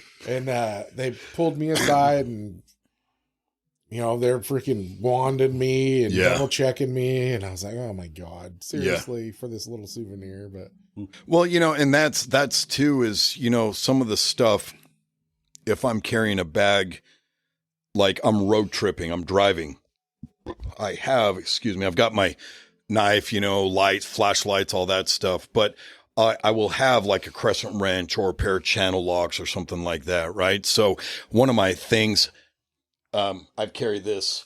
I had a friend that gave me this Leatherman PST, December of 1994. 25-year warranty on this. They don't even make this Leatherman anymore. Totally this is the original. I carry this all the time. I've got a Leatherman Sidekick and a Wingman. I've got a bunch of them, but this is like my old school. I carry it every day. It hurts me when I have to go through TSA and I can't have it with me and that kind of thing, right? 'Cause it's got a knife blade, but I use it all the time. I mean, I used it. My furnace went out of my house a couple days ago, and we used this, and we were trying to, mess with something before we got the drill up there. But I love this. But you can only reach stuff so thick. So if I've got a crescent wrench or a pair of channel locks, I can do a lot of stuff, right? If I had to turn off some type of gas meter or something, I probably can't do it with this Leatherman. It's not big enough. A pair of channel locks or a crescent wrench or something like that, in an urban environment, or just giving more grip than what I can do with my hands, is something that I had in there. And I just went to Harbor Freight and bought a set of different size channel locks. So the big one is in the garage in my toolkit. The smaller ones are in my bags. And so I saw that in there and I was like, so I got that out. It is totally TSA compliant now. I don't have to worry about it. I did have to modify some other items of clothing that TSA wouldn't approve of. But, and the funny thing is that you just forget, right? I mean, I think back, I don't know if you remember, but I think it was Barry Switzer that used to be the Dallas Crackwagon Cowboys. I hate the Cowboys. Used to be their head coach. He got busted. It may have been prior to 9/11. He forgot he had a handgun in a carry-on bag and he got busted at security, right? And I was kind of critical of him. I'm like, how do you forget a handgun, right? Except this same Leatherman, a few months ago, I drove down to Medford Airport at 2:30 in the morning and I was flying out on a 5 a.m. flight and I got all my knives out of my pocket, all that stuff, everything's out. And I am in line about to go through the metal detector and I go to take my belt off and I got my Leatherman on me. Son of a bitch. And I was like, I'm looking at the line in TSA. I'm like, I don't care. I am not giving up this Leatherman. Yeah. This thing went out of warranty. It's a 25-year warranty. I got it in 1994. This thing went out of warranty, since I moved here. Mm-hmm. And I don't care. I love this thing. So I ran back to the stupid truck, threw it in there, ran back, stood in line again to go through the TSA pre-screen and, went through. But, it's easy to do. I mean, it's funny. I mean, you guys know we're in Southern Oregon. We're not Portland. We're not Seattle. The thing I worry about most of when I'm flying is digging through my bags to make sure there's not like any rounds of ammunition. Yes. Because that's the easy thing to miss. It is. Yeah. And so everyone carries knives, right? I mean, everybody carries knives. I go to church. Everyone's got a pocket knife. Everyone's got a knife clipped in. Everyone hunts. We're outdoorsmen. We do stuff. Man, it's a tool. And so it is. I mean, I was pretty critical, and part of it was because I said I hate the Cowboys, but, but it is easy to forget, your gear sometimes. And so one of my tricks was just, let's not be stripping stuff in and out of a bag. Let's just make the one that we take. I know I can get through, but I'm constantly changing my stuff because my opinions of gear or how I do it or what I need to do. One of my favorite things I carry in my bag is a SOG Fast Talk. And I love that thing. It's light. You can swing it easy. I know I bought a Cold Steel Trench Hawk from you. Mm-hmm. I've got 2 of those. I love that thing, but that thing's longer. It's heavier. Yeah. For me, I'm not a big guy. I'm like, 5, I'm going to say 9.5. I was 5'10" at one point. I haven't been to the chiropractor for a long time and my spine is compressed, but I'm not a big dude. I don't have big hands. And so, that for me, swinging when I'm holding the end of the handle, you're kind of swinging that one-handed. That's kind of a heavy thing, but that Cold Steel Trench Hawk is a great tool. And if you're using 2 hands, if you had to use it in a self-defense, that thing's a beast. It's a monster. I love it for that. The reason I carry a SOG Fast Hawk in my bags is, it's got a small blade. You're not going to go chop down a tree with it, but it has that point on the other end that you could pierce, a steel drum. You could pierce stuff like that. I kind of carry it as a fire escape tool because of having that sharp point on it. I could pop a window, clear it out, with the head of the axe and get out a window, get people out a window, something like that. If worst case, I had to use it as a self-defense tool. It's really light. Its range isn't terribly long, but it's longer than my arms. And, and it's got a sharp point on it, do a lot of damage. And so it's a good urban tool for me that, if I needed to, bust some windows or anything like that, I don't want to try to punch through it. Not all my knives have glass breakers on the back, and that kind of thing. And so, it's a cool thing and it makes a great throwing axe. I mean, it's Shane Curran, my buddy, late Boy Scout. He, before we moved here, it was about this time of year because we had pumpkins and we just set up some targets in his backyard and we were throwing axes at those. Yeah. And that SOG Fast Hawk is such a great throwing axe. Yeah. It is fantastic. And I just put a paracord loop on it, just so I've kind of got it and I can, tie it off on my wrist if I need to. And it just looks cool. It's just a cool looking, awesome little thing, and it's about a $50 price point. So it's not terrible, and it's a great tool. I've never broken one and I've thrown them at a bunch of stuff. I still have it. I had a Cold Steel bat axe and I broke the handle throwing it, where the hickory handle broke. And so I had to go back and kind of glue it together and sand it out and stuff. Reminds me of Shane's unbreakable axe. Our buddy Shane, we're all kind of obsessed with axes, and whatnot. Anyways, so he shows up one year to elk camp, and he's got this little axe that he got, and he's like, "It's got an unbreakable warranty. It's freaking cool." He's going off about it, and I think maybe an hour later he broke it. Well, this is going back. Yeah. Oh man, you know what?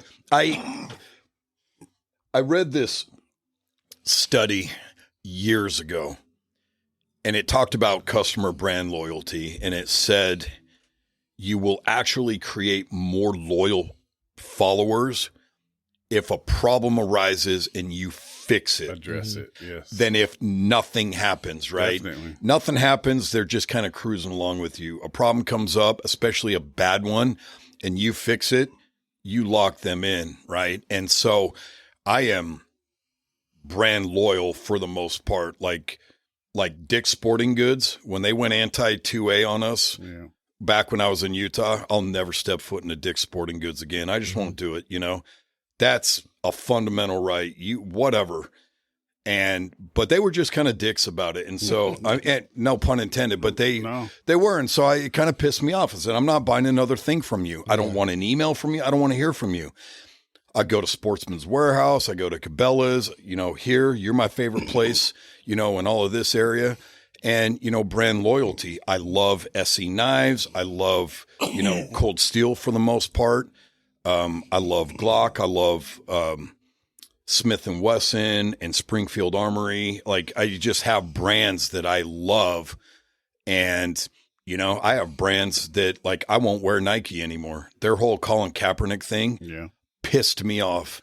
And you're free to do what you want, but I'm free to do what I want. So Under Armour. I was forced to buy it. Right? Under Armour all the way, right? Because I just, you know, that's a fundamental right. And whether you want a gun or not, a gun's a tool. But to me, it's, you know, I've held strong onto a lot of brands because I had a SOG machete that my friend Jason Haskell gave me. He worked at backcountry.com or something, and he gave me this SOG machete. Well, it broke. I sent it back to him. They replaced it. No questions asked. Yeah. I'm like, okay, I'm here. Like, I've got like 3 SOG machetes, different lengths. I'm like, I'm here. I'm with you guys, you know.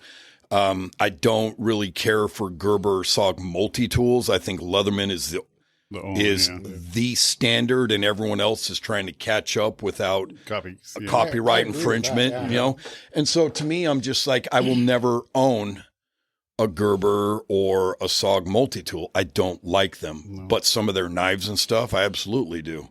Yeah. And so it kind of, you know, depends on the application, but you know, it's just, it's thing. But when I first started out kind of with knives and all that, I liked serrated. I really don't care for it anymore. Mm-hmm. I got all excited at the gun show a few months back because I used to have this green Smith & Wesson Extreme Ops knife, the one I was telling you about, and it was green, and I would swim with it. And I was up in Sweet Home at my cousin's, and I either lost it on a rope swing at Foster Reservoir or up on the McKenzie River cliff jumping. And I've never been able to find the green knife again. I found a green one at the gun show. I'm like, how much? $10 done. And I pay him and I open it and it's a 50-50 blade. I'm like, oh, at least it's green. You know, like I wanted the green. Like, I wanted the green, but it's a 50-50 blade. Like I maybe would have bought it if I opened it and saw the blade, yeah, it can't give you $750. Yeah. But you know, because I just, you know, I don't like that, or my uses change on things, you know, and you know, we're to the point where, you know, we're empty nesters now, and my wife was a flight attendant for a couple of years with United Airlines, and so you know, we get flying benefits and all of that. And so we are doing a lot more flying than we ever had in our lives. We are, you know. That is one thing that I don't like about traveling. Yeah. Is you can't take anything. Like when we went to anything. When first time we went to Alaska, I had never been to Alaska, so I was thinking like everybody does, you know. Yeah. Oh, we're gonna be attacked by a bear. Right. I'm not going. They'll be in the airport lobby. Have a gun, you know. So that was the first time I had ever flown a gun anywhere. See, I've never tried that. So well, it's super easy. I mean, but you have to check your stuff. You right. You can't carry it. Yeah. And so I took everything that I would carry around with me here. Yeah. In like a day pack, and but I checked it all and right.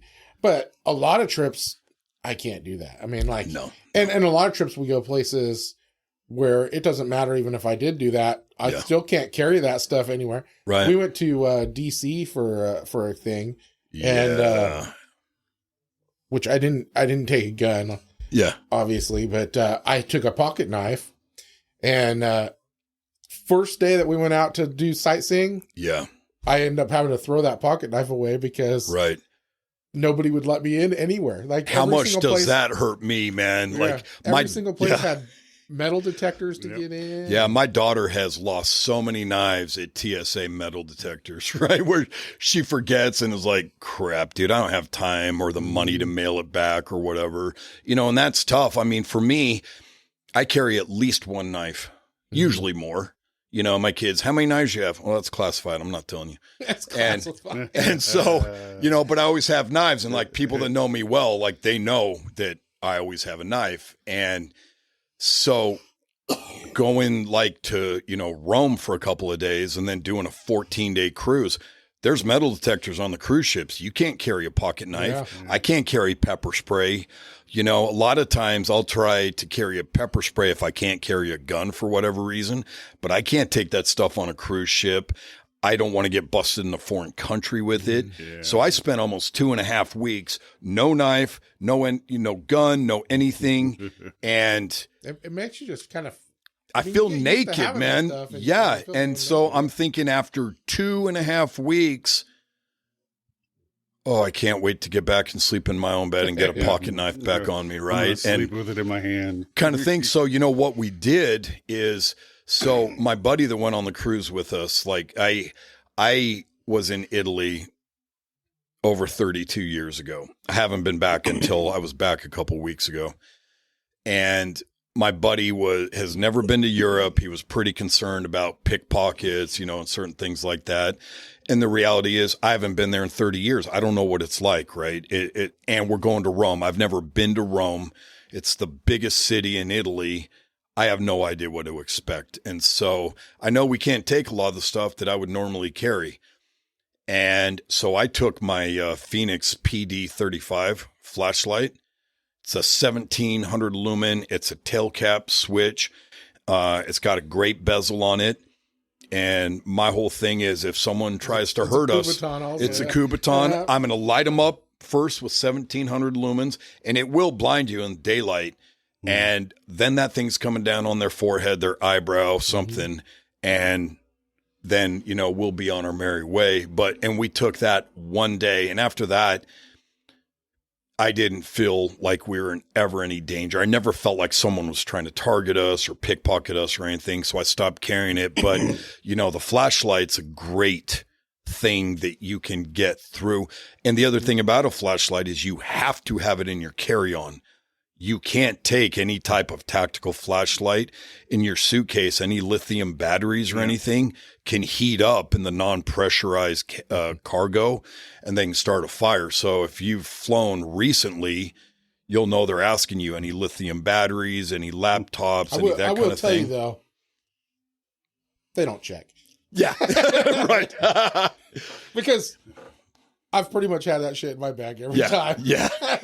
Well, and my thing too. None of the planes I've been on have catched on fire. And my thing too is I thought, you know, I remember the days before 9/11 of flying and all that. Like this pocket knife, I would carry that on a flight all the time, right? Mm-hmm. And or fucking fingernail clippers. Yeah, you know? Right. And then TSA flips out, loses their mind. You can't carry fingernail clippers, right? The only person on this planet that can kill another person with fingernail clippers is Chuck Norris. Chuck Norris. That's it, right? There you go. No one else can do it. And the reality is you allow pencils and pens and crochet hooks and stuff. You could kill someone 50 different ways with something like that. And I'm going to pull out this, maybe my fingernail clippers have a little file that long that is on a swivel, so it's not even fixed. It's not even a fixed anything anyway. It'd be like trying to stab someone with a wet noodle, you know. I think it's and so they do this thing. In fact, I got busted by TSA twice on the same flight, 2 different airports, because I use a safety razor to get a line from my beard up to my head when I. Because it's hard to see where a disposable razor is going down on my beard, right? And I don't want to damage this. This is my moneymaker right here. So, you know, I don't want to damage that. And I just realized the other day that one side was lower and I had to wait to shave this morning and fix it. That upset me greatly. But I knew this kid years ago. When I was in Italy, he reached into his cosmetic bag, and I think it was his thumb hit his disposable razor. The cap popped off, and like 3 deep slices into his thumb. So when I carry my safety razor, I take the blade out and I put it in like a pill bottle or wrap it back in the paper thing that it comes in, because I don't want to reach in and, you know, slice my hand or whatever. I'm just like, ugh. So TSA busted me for having a safety razor, and they wanted to make sure that there was no blade in it. And there wasn't, The blades were literally in this little cosmetic pouch thing. It looks like a chalk bag for rock climbing. So if I'm only going a couple days, I throw all my toiletries in that. The blades were touching the safety razor in this little pouch. It to me was the equivalent of, I want to make sure there's no bullets in the gun. No, they're right next to the gun. I want to make sure there's no bullets in the gun. That's right. Like, you guys are morons, right? Like, you're our last line of defense in the airways. Are you kidding me? And it was just idiotic those because TSA folks, though, they take their job serious, because they have no sense of humor. No. You know, the funny thing was, so, you know, I came here to visit some friends in July, the first week of July, 2016, and we were here the end of August the next month, like 7 weeks later. And so we come up here to visit. They were living out on Singleton Road, you know, down out by Glide. And they took us camping in Florence and all that. You know, we're here for a week. I fly home. My wife stays for a week and drives home. I go to the airport. Like, I'm not even paying attention, right? I'm at the Eugene airport. I don't even know that I'm at the heart of University of Oregon, that the ducks are all there, right? Like, I don't know geography. I don't know where the hell I am in Oregon, right? We drove through the night. I don't know. And so I see that and I'm like, oh yeah, Oregon Ducks, duh. So I go through TSA line. And so this was, you know, a little like 8 years and a few months ago. Eugene Airport's gotten a lot busier since then. Definitely. And so they've kind of put in, you know, the cattle stuff. You got to walk through like a herd. But before, you would just walk right up to the line, and I'm standing in line. There's a few people in front of me, and the TSA lady, like, she's all happy, smiling. She's calling everyone by their name and all that. And I get up there, you know, and she kind of processes me through. And I said, I didn't know the TSA hired nice people. And she's like, I'm not anymore. Yeah. And I was laughing. I'm like, you're very nice. You're very pleasant. You know, appreciate that. And she's like, you mind filling out like a comment card? I said, I absolutely will. I went on the other side and I filled it out and I wrote that. I'm like, I didn't know the TSA hired nice people.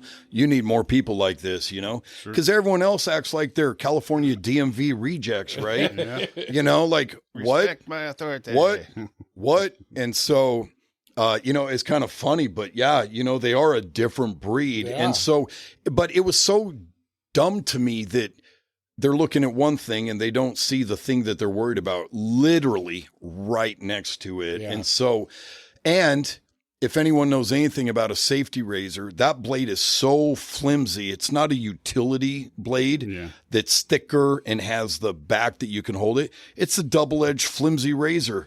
I'm going to do more damage to myself than I am anybody else with that. Yeah.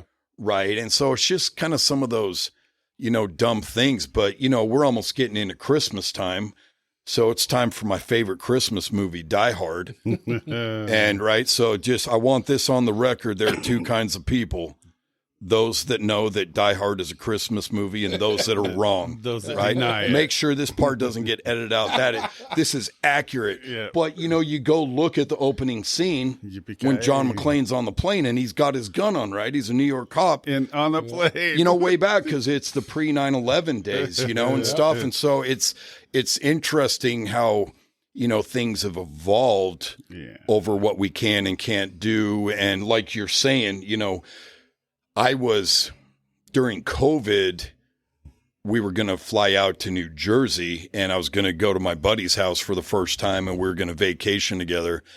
And I think that was a trip where we went to Boston. He took us on the Freedom Trail and all that stuff was really cool.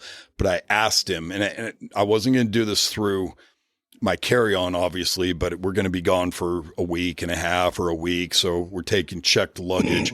I said, hey, what are the knives laws like out in New York, New Jersey? And he's like, you will get arrested if you have a knife. He's like, you cannot carry anything here. Mm-hmm. He said they all wear body cams, so everybody's watching them.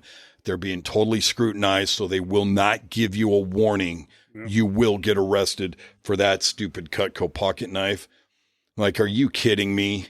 Absolutely you know, ridiculous. like, there's a reason I don't live in the communist nation of Bay Area anymore. I could never handle a New York, New Jersey kind of thing. That's just not me. Can't even have a spork. Yeah, honestly, you know, and you don't get to tell me that, you know, what I can and can't carry for my own personal sport or enjoyment or protection. Like, you know, I'm not walking around with a samurai sword threatening people in a park and crap. Like, give me a break, you know? But I love tools and knives, rope, guns. You know, I just love that stuff, you know, and it's just fun stuff. And, you know, I think too, like my daughter, I had her shoot my Glock when she was young and she was crying, whatever. Is this the one that was in the Army? No, this is the older one. So yeah, that Sydney, the one that was in the Army, she was a little bit younger. And I said, are you, she's like hardcore in love with guns, right? Oh yeah. Yeah. Oh yeah. Yeah. So she's much better on long guns than sidearms because of the Army. But she loves guns. In fact, she picked up a Smith & Wesson 2.0 comp, earlier this year. And it is like the most John Wick gun in our house. You know, it's got the extended magazine. Well, it's very, very aggressive grip. It's got awesome sights on it. I think it's got like a ported barrel and everything. Like, it's just a sick looking gun. And, you know, she's a pretty good shot and stuff. You know, she's pretty good, but I raised my kids to shoot when they were young, and I always made them clean. And every time, I still do it. We're driving out to go shoot. Okay, rule number 1, the gun's always loaded. Rule number 2, don't ever point at something you don't want to shoot or kill, right? Rule number 3, always make sure what's behind you. You know, like we go through these. And so I think that taking the curiosity out of the equation for kids, letting them handle it, taking my kids out, shooting something like a water bottle or a pumpkin and seeing the damage that it does. Yeah. Because our reality is movies are so fake, right?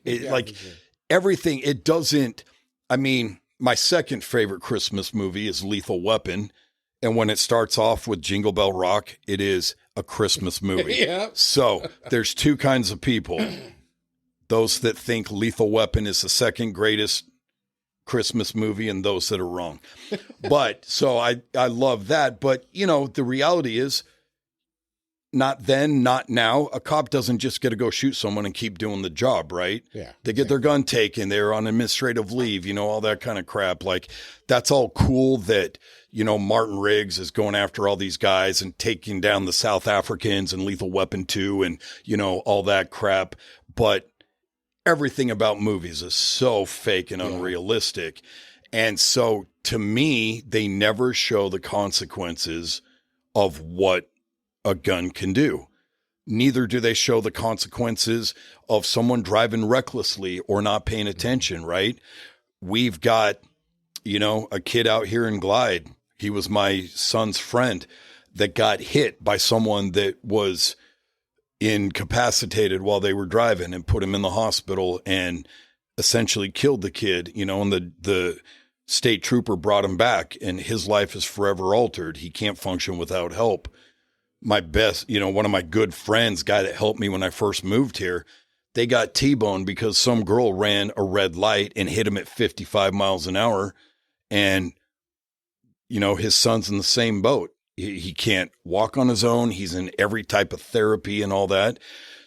No one shows the consequences of being unsafe with a gun, being unsafe with a vehicle or a knife or fire or anything else, right? Mm-hmm. Our world does not show consequences. It only shows, you know, the cool stuff, you know, whatever. And, you know, and so it's interesting to kind of see that. So with my kids, I felt we go through gun safety, we shoot. I want them to love guns. I want them to respect guns. And so our guns are always loaded. You don't have to ask me. I don't have to look. They are always loaded. I don't care if I just bought it from your store and walked out. It's loaded. It's a gun. It's loaded, right? And, you know, it's a tool. but they're fun to shoot. I love skeet shooting. I love target shooting. You know, I would love to learn the math and science of long range shooting like a sniper does, you know, because there's a lot to it. There's so much to it, right? And it is when you're able to command a tool that way where you know so much about it. I mean, I loved Shooter, you know, with Mark Wahlberg and all that. That was great. And when he's kind of talking about the Earth's rotation and all this other stuff, and like it's crazy, right? That the average person can't just pick up a rifle and make a mile long shot because it's so difficult and all these things. To me, that's just so fascinating that someone could do that. But the same thing when I look at, you know, someone like Travis Pastrana, right? The guy, I've seen him in Nitro Circus doing backflips on his motorcycle, all this crazy crap. The guy's a fantastic rally driver. Yeah. And all of that, right? I mean, he is driving at the top level of what people on this planet can do. And you're watching him shift with dual shifters and all this. I mean, you know, the guy's mastered something that 99.9% of the population never will. And so that's fascinating to me when you see people like that, you know, that can do something. Sure. I mean, dude, you could pay me $1 trillion. I'm not shooting a rocket up into space and bringing it back down like Elon Musk did a month ago, you know, like there's no way. You put me in charge of bringing the railroads together and driving that golden spike. We're not even in the same state. Like that's, you know, that's just not my thing. And so I love seeing people that have such a great command of their craft and understand, you know, how something works. And there's so much that goes into, you know, shooting a gun, you know, to be accurate and use your sights and your breathing and your trigger squeeze and all of that. So to me, it was just important that my kids grow up and they're around it and they understand it. And they were never in reach of anyone else coming into the house. But our kids knew, you're not going in, you know, to this room in our house as a guest, whatever. You're not touching this. We don't mess with those things. They don't pull out my knives and mess around with them. That's just how they were raised, to treat the tool with respect, you know, and take the curiosity away. So, because I really think when accidents are happening with young kids and stuff, it's their curiosity. Oh, yeah. They're not malicious. They're not whatever. They don't know. They haven't been taught. Right. So I think, you know, there's a lot of stuff that we don't teach people. I mean, I have come up with a list of like 75 things that aren't taught in high school. Anymore, no one teaches you how to change a tire. Not anymore. Right. Yeah. And not everyone had a dad or an uncle or someone that taught them, or a mom that, you know, did that. A lot of people don't know how to change their own oil or their brakes. They don't know how to iron a shirt. They can't sew something that tears. They don't know how to tie knots. They don't know basic first aid. Like, there's just a lot of stuff that we don't teach people. And so I thought, if I can do some of that stuff, and I want them to be short videos like you were saying, because I'll admit, I pop up a video and it's like 27 minutes long. I'm watching that at like double speed, you know, because I'm kind of like, all right, I'm interested, but or you'll start it and then flip off of it after flip it off, you know. And so I wanted them to be, you know, short, where it was kind of to the point. I'm trying not to repeat myself and that kind of thing. But the thing I, you know, kind of need to do better is there's some stuff I've done videos on and never circled back to kind of do a follow-on video about how something worked, you know, and that ends up in my bucket that I've got to go do, you know. Right.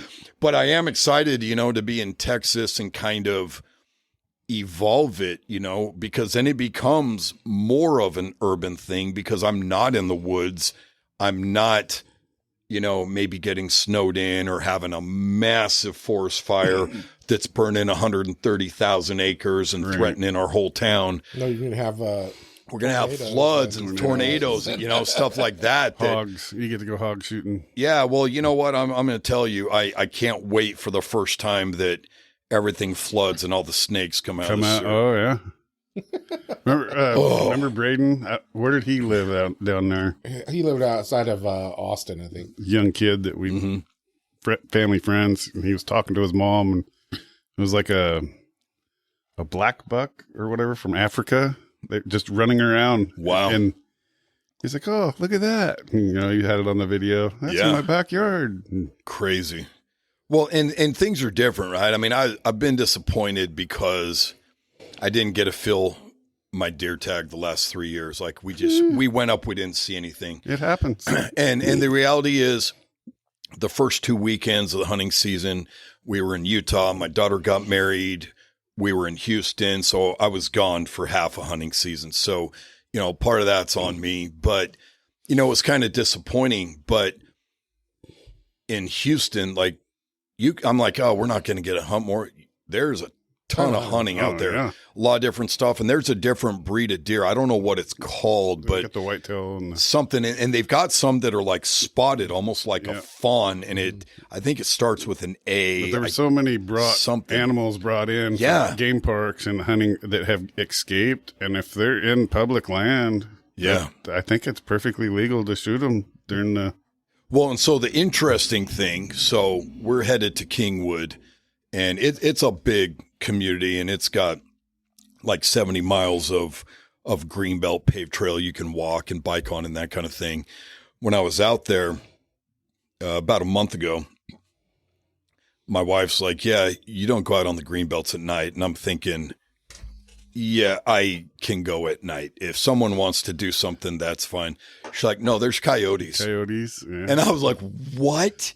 She's like, oh yeah, no, there's coyotes. Because in Utah, this spot where this guy crashed and broke his neck mountain biking behind our house, there was coyotes up in there. Mm-hmm. You would hear them calling several times a week when you slept with the window open in the summer. And it was just undeveloped up into a mountain range. But I didn't consider that you'd have coyotes running around, you know, in a pretty dang urban environment like that. So I don't know, maybe I'm going to play a game at night or something and go out there and we'll see. Get you some no, I think it sounds night vision and a suppressor. And heck yeah. Yeah, there you go. Yeah, I want to pest control. Yeah, we were talking about going out and doing like wild boar and stuff like that. Absolutely. You know, I'd love to do that. I've got 2 cousins that live down in Prescott, Arizona, outside of a couple hours out of Phoenix, and they've been down there for a long time. They've been hunting for a long time, and so they filled a bunch of deer and elk tags and stuff this year, but they go coyote hunting a lot, and so they're always posting on Facebook and Instagram, you know, the stuff they're dropping. And, and so, you know, I'm excited to go out there and kind of see how things are different, but it's also, you know, a good exercise of how do I adapt for where I am, right? What are the things that find out what the threats are? Right. So I wish I could tell you this guy's name. I'd love to give him credit.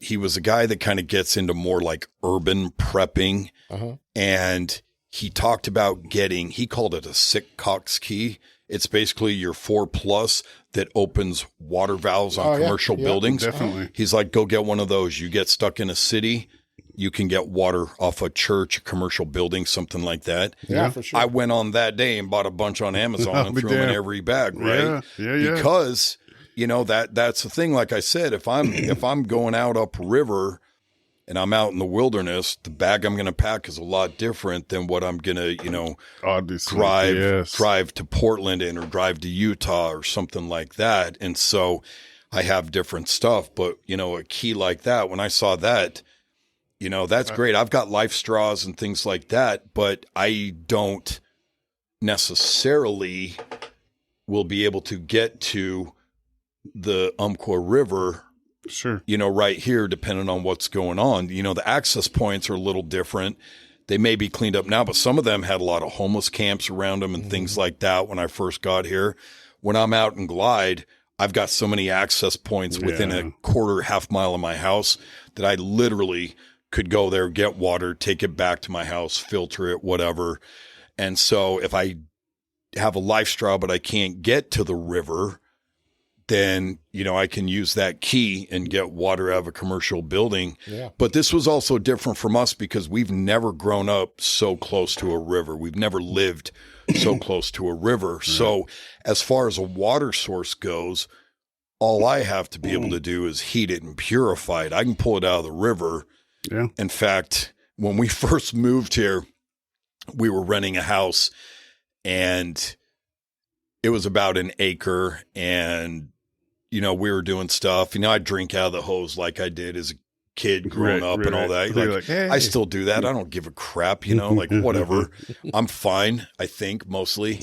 And after I did that about 4 times, I realized I was drinking out of the hose that was coming straight out of the river. Yeah. It wasn't coming off the city water. And I went, all right, maybe let's not do that part so much. Why does it taste so fishy? Why do I have Giardia?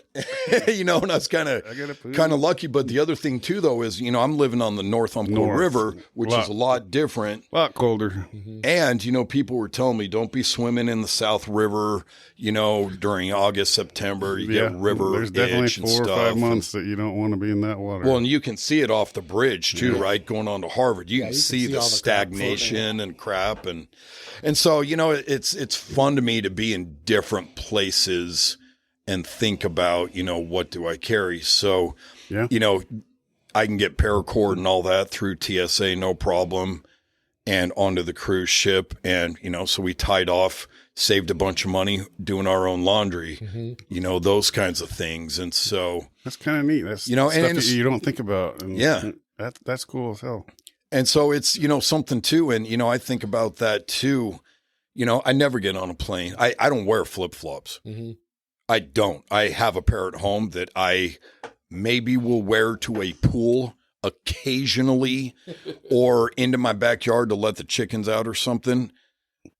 I always wear laced shoes. Just for the usage. Everywhere. I've done martial arts for a long time. I don't want to be rolling an ankle, doing something. I saw a guy. I'm like, what are you thinking, ding dong? I mean, I think he had it was either YouTube or Instagram reel. And I think this guy was an operator, I don't know if he was like tier 1 kind of thing, but this guy had military, seen some crap. And he took a dude down that was like getting really like violent with a flight attendant. And he says, I'm taking this guy down thinking, why the hell am I wearing flip-flops? And I'm thinking, yes, why are you wearing flip-flops? I'm wearing shoes that are not going to pop off. I can get them off if I end up going into the water, whatever. But I want to be able to, I swear, when I saw Die Hard in high school at the movie theater, I swear on my life this is true. All these, Hans comes in, all these guys, and he runs off, and I yell out in the movie theater, get your shoes! I swear I did that, man. I got a friend that can back it up. I yelled, get your shoes. I didn't know the glass scene was coming, but I know you don't want to be running around. I would much rather kick someone wearing a pair of shoes, than barefoot or running around a building, whatever. That's awesome. And so I'm like, no, I wear laced up shoes. I took my Hey Dudes on the cruise and I wore them around the cruise ship a lot. But, I knew, like, being in Rome, Spain, Portugal, I'm wearing shoes that I can run in. I'm wearing clothes that I can fight, run, whatever I need to do, right? When I'm on the cruise ship, no one has weapons on there. There's cameras everywhere. You can kind of see, if you're getting a bad vibe off someone. Like, I want to be comfortable walking around the ship, and that was like my rare exception. But, I think about that, like my belt, I wear this kind of, it's not a utility belt, but I mean, it can clamp off for rappelling and all that. I got that at Cabela's. I just always wear a strong belt, and that kind of thing. It helps hold the gun up too. So that's good. But definitely, cruise ships are different though. No, they really are. Everybody's got a different mindset completely at cruise ships. No, they really do, and it's kind of funny too, because even if you did have bad intentions, nobody cares. They're just like, everybody wants everything. Well, and where are you going to go? Funny too, because I look at the cruise we just did. I've been on 4 cruises. Royal Caribbean every time. They've been great. I love them. You know, they got my brand loyalty. I'm not going anywhere else. I just love them, and they fit my needs and my family's needs when we cruise. I've done it with my grandkids. I've done it, you know, with my older kids, with, you know, my wife, and they're just great. It was different being on a cruise this late in the year versus the spring or summer. It was different being in Europe versus the Bahamas or the Caribbean, something like that. And so when we've gone south and it's been the warmer time, there is a ton of people getting plastered up on the pool decks at the bars and all that, right? But they tend to hang out there. That's where they're stay. Not causing trouble down on the promenade or somewhere else, the main dining hall. And so they're kind of hanging out in their little element. The smokers hang out in their designated section, so I can walk on the other side of the ship and avoid that. And so with something like that, everyone's gone through the same metal detector I have, you know, all that kind of thing. No one's really going there looking for trouble. They know they can get arrested and get thrown in the brig, get kicked off the ship, all that kind of thing. And people are there to have fun and maybe get drunk, you know, and all that. So they kind of stick to the places they are. But it's not one time that I even saw another person on 4 cruises raise their voice to another person on the cruise ship. Never. I mean, people are there to have fun. They're pretty chill, you know, and all of that, you know, and so it's still, you know, kind of your environment. But again, being in Rome, the biggest city in Italy, I've never been there. I haven't been to Italy in 30 years. I don't know what the crime's like. I don't know, you know, that kind of thing. And we were fine. I never once felt like Did you guys get to see some cool stuff over there? What's that? Did you see some cool stuff over there? We really did. So we went, and my buddy is a big planner, so he all planned out. We're going to see these things in this order. I'm like, and it was great because we got to see, you know, quite a bit of stuff. My wife had gone, being a flight attendant. She was based in San Francisco, and last June, on June 1st, she was put on the second flight of the day that was a nonstop San Francisco to Rome. So she's like, oh, I wish you could come. I couldn't have gotten to San Francisco fast enough, and it was a booked out flight, so I couldn't get it on anyway. So she went there, and she, you know, United Airlines puts them up in their hotel and all that for the flight attendants, the pilots, and they know how much time they have till they report, you know, back and everything. And so I went online, found a couple spots based on her location and said, hey, Spanish Steps aren't that far. Go check that out. Trevi Fountain's not that far. Go check that out. So she had seen some of that stuff, but we were staying at Marriott Central Park, and it was not very far from the Vatican. We could see the dome on the Vatican. That's cool. We couldn't see into the piazza or any of that, but it was right there. And so we went the day after we got there. We took a train ride, got on the metro. We come out of the train station at the Colosseum, and this monster of a building is right there. It is huge. And it's one of these things, you know, it's weird that I went to Washington, D.C. for the first time in 2006, and I was working for a company. They sent me out there for a couple of weeks. My buddy Mike had already been out there for a week, and I get there, we drop off my crap. He's like, let's go walk around and see some of the monuments, the White House and all that. So he says, the Washington Monument is going to blow your mind how big it is. And we get off the metro station at the EPA stop where the EPA building is. Hopefully it's not there much longer. But so we come off of that, and I look up. Holy crap, the Washington Monument is huge. And I'm thinking back going, we watched NCIS and all that. They show it on the opening credits, right? It's not that big. You see it, but it didn't like register with how tall it really was. We get outside of the metro stop and look at the Coliseum. It's enormous. And my youngest son, Jackson, had made me a 3D rendering of the Coliseum a couple years ago. I wrapped it in bubble wrap. I took it with me, And I had a picture holding it in front of the Coliseum so I could show him, because I said, that is so awesome. If I ever get to go see it, I'll take a picture with it. And so we saw the Coliseum, we saw the Spanish Steps, Trevi Fountain. We went to, I think it was Piazza Navora, I think.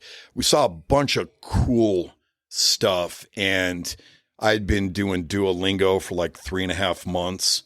And I sat in the front seat talking to the shuttle drivers. And it was like I'd never left. Like my language came flying back and I was able to talk to it.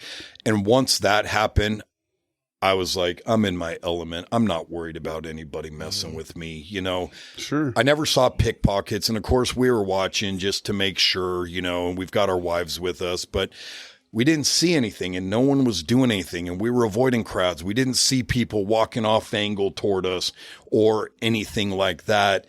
And, you know, when you speak the language, that changes everything. You know, you can ask directions, you can ask all kinds of stuff.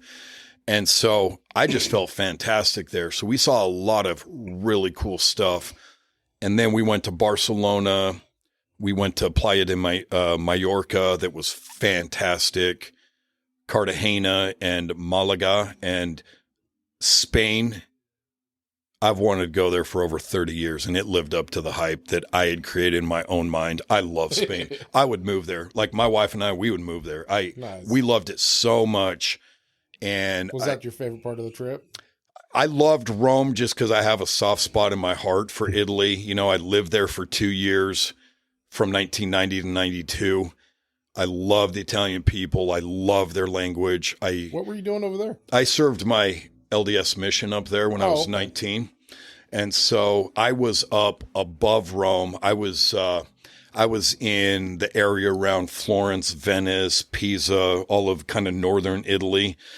And so I never got to go to Rome, and I hadn't been back for over 32 years. And so this was a huge thing for me to get to go back and see, you know, Rome, because it's Rome. I mean, you could spend so much time there.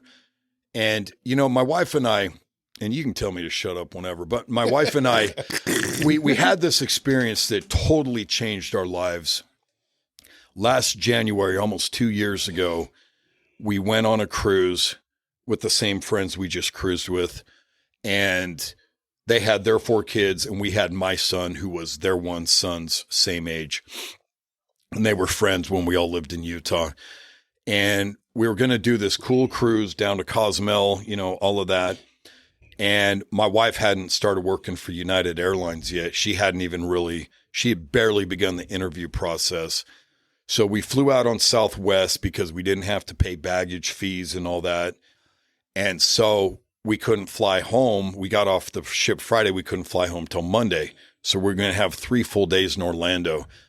We started looking at NASA and all that and all the stuff to do there. And it says, this part takes 8 minutes. This takes 12. This takes 20. And I wanted to shoot myself. I'm like, okay, you know what? I said, look, I don't want to come off a cruise and feel like I'm watching my watch of gotta go. Come on. Yeah. Why don't we just go there, get a rental car, and let's just make it up as we go? And they're like, yeah, man, that sounds cool. Like, you know, let's do that. We come off that cruise. We get our rental car. I connected with an old neighbor on LinkedIn that had moved from Utah to Tampa. And at the time, we were, you know, like Florida was kind of maybe on our list of, you know, maybe a place that we go to if we ever left here. Mm-hmm. But it wasn't really a possibility. It's just one of those what if things. And Tampa's barely an hour outside of Orlando. And my son says, I want to apply to University of Tampa. Can we go there? I said, yeah, absolutely we can.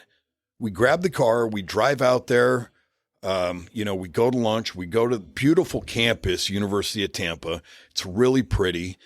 And we're walking around, we go into the main building, and there's a table out and there's these counselors and stuff out, whatever. Well, let's go up and talk to them. I said, hey, how many people are at your school? All this kind of stuff. And I said, yeah, my son wants to apply here. He's like, oh, where's he from? I said, oh, Roseburg. She said, I was just in Roseburg last month.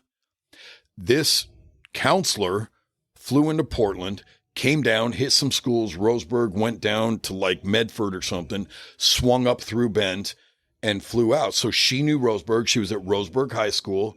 So she took all my son's information, waived his application fees, helped him get his transcripts, all of that.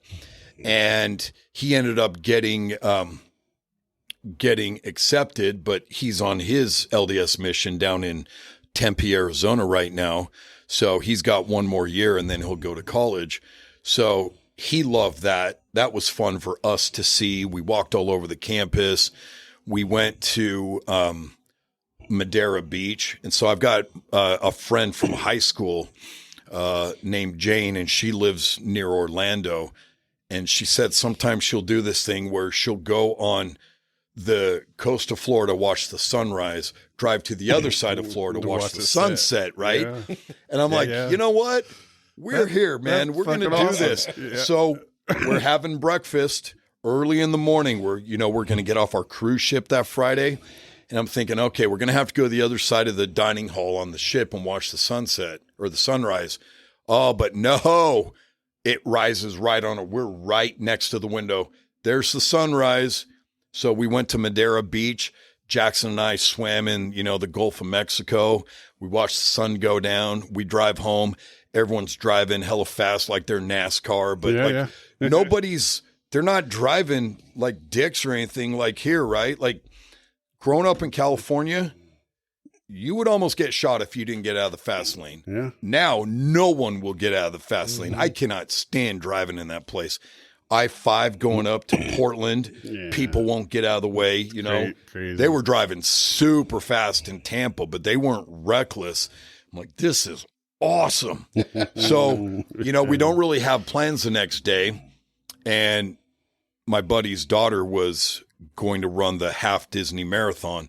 So we get up at like 2:30 in the morning with them.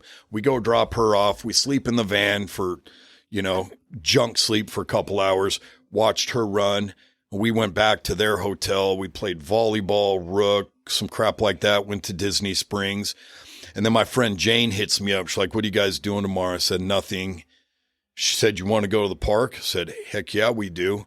So she used her buddy passes, got us into, I think maybe it was Epcot that we went in, but we went into 2 of the 4 Disney parks. And Jackson was all nerding out because he wanted to make a lightsaber or droid or something like that. And I'm like, look, Jackson, I can't pay $600 to get us into the parks. And then you go pay like $250 for one of these. So Jane gets us in. He had saved his money. He got a droid, and he's all nerding out. And Jane's talking to me, my wife, and she's like, this is so weird. This is like seeing Steve 30 years ago. Yes, as you're watching your son. Yeah. And so, I was like, okay, I want to get back to the hotel at like 6 or 7 at night because we're taking off early. I think we rolled back at like 11 o'clock or something. And it changed everything. We had so much fun and we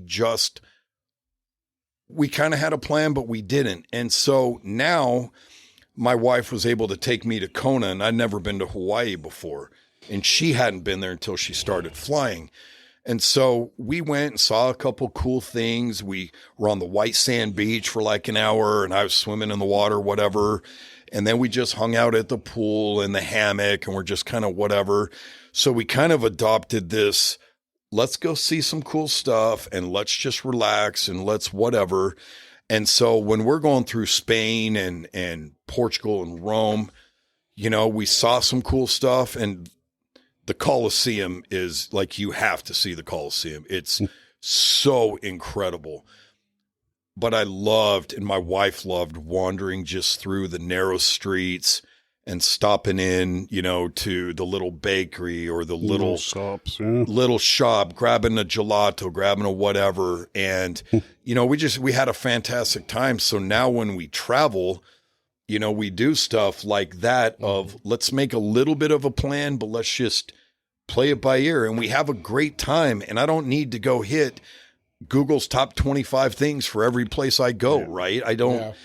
Show me a couple cool things and let me find something off the beaten path.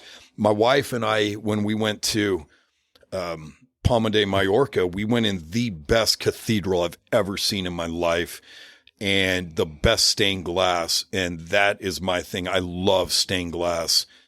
And they had this big, bright circle of stained glass at the head of the church, like 40, 50 feet up. It's way up there. And the sun came through, and it just put a rainbow prism color that moved across the wall for like an hour. And so we're getting, and another flight attendant told my wife, if you can get out to a city we were going to, into this church that was really far away, and go to mass, you'll see the lights move through, and it's really cool. And we're like, that's not practical. And then we saw this one. Well, and so, yeah. And so it was just me and my wife that day, and we're walking along, taking our time, you know, we're at the same pace. We're liking the same stuff.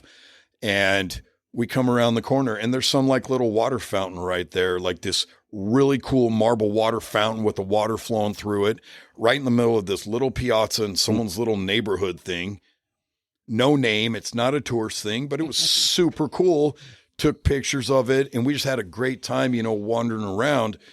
And I hadn't seen my wife for 3 weeks by the time we went on this cruise, because she's been living in Houston for almost 3 months. And so it was really awesome to just go, the two of us, and go through and see stuff. Cool. Yeah. And we're so in sync right now with what we like to do and the interests that we have in traveling and seeing other things. And she's learned so much about, you know, traveling and packing, being a flight attendant and all that kind of thing. And so it's really changed us. So it's been fantastic to live in the Pacific Northwest for 8 years. And, you know, I'm out of the snow, but I'm in big rain most of the time. Yeah. You know, that's a different animal that you have to deal with. And so I'm excited to, you know, keep doing more and more videos and talking about, you know, Houston and flooding and chainsaws and, you know, stuff like that that we may have to do, and how I change my gear. So one of the things I'm going to do, they kind of know this, is not a big revelation, but Lauren Shaw is one of the teachers over at Glide High School, and he helps run the outdoor club. And they'll go on hikes. They hiked Mount Baker this summer, and they do a lot of stuff. They'll go camping, hiking, all of that, and they teach them outdoor skills. So I'm going to go through my garage tomorrow and get a bunch of my crap and give it to them. You That's know, cool. Stuff for char cloth, for, you know, paracord, a bunch of different things. Cool as hell, man. Redundancies that I don't need, so that they can teach those guys and go out there and do the stuff. And, you know, because it kind of depends. My family, my kids are getting spread out a little bit. My daughter that lives here is going to Houston with us, and we'll all live together for a little bit. But, you know, the other 3 grandkids are in Utah. And so the family's kind of spread around, and Jackson's in Arizona, Mason's in South Carolina, and soon the communist nation of California.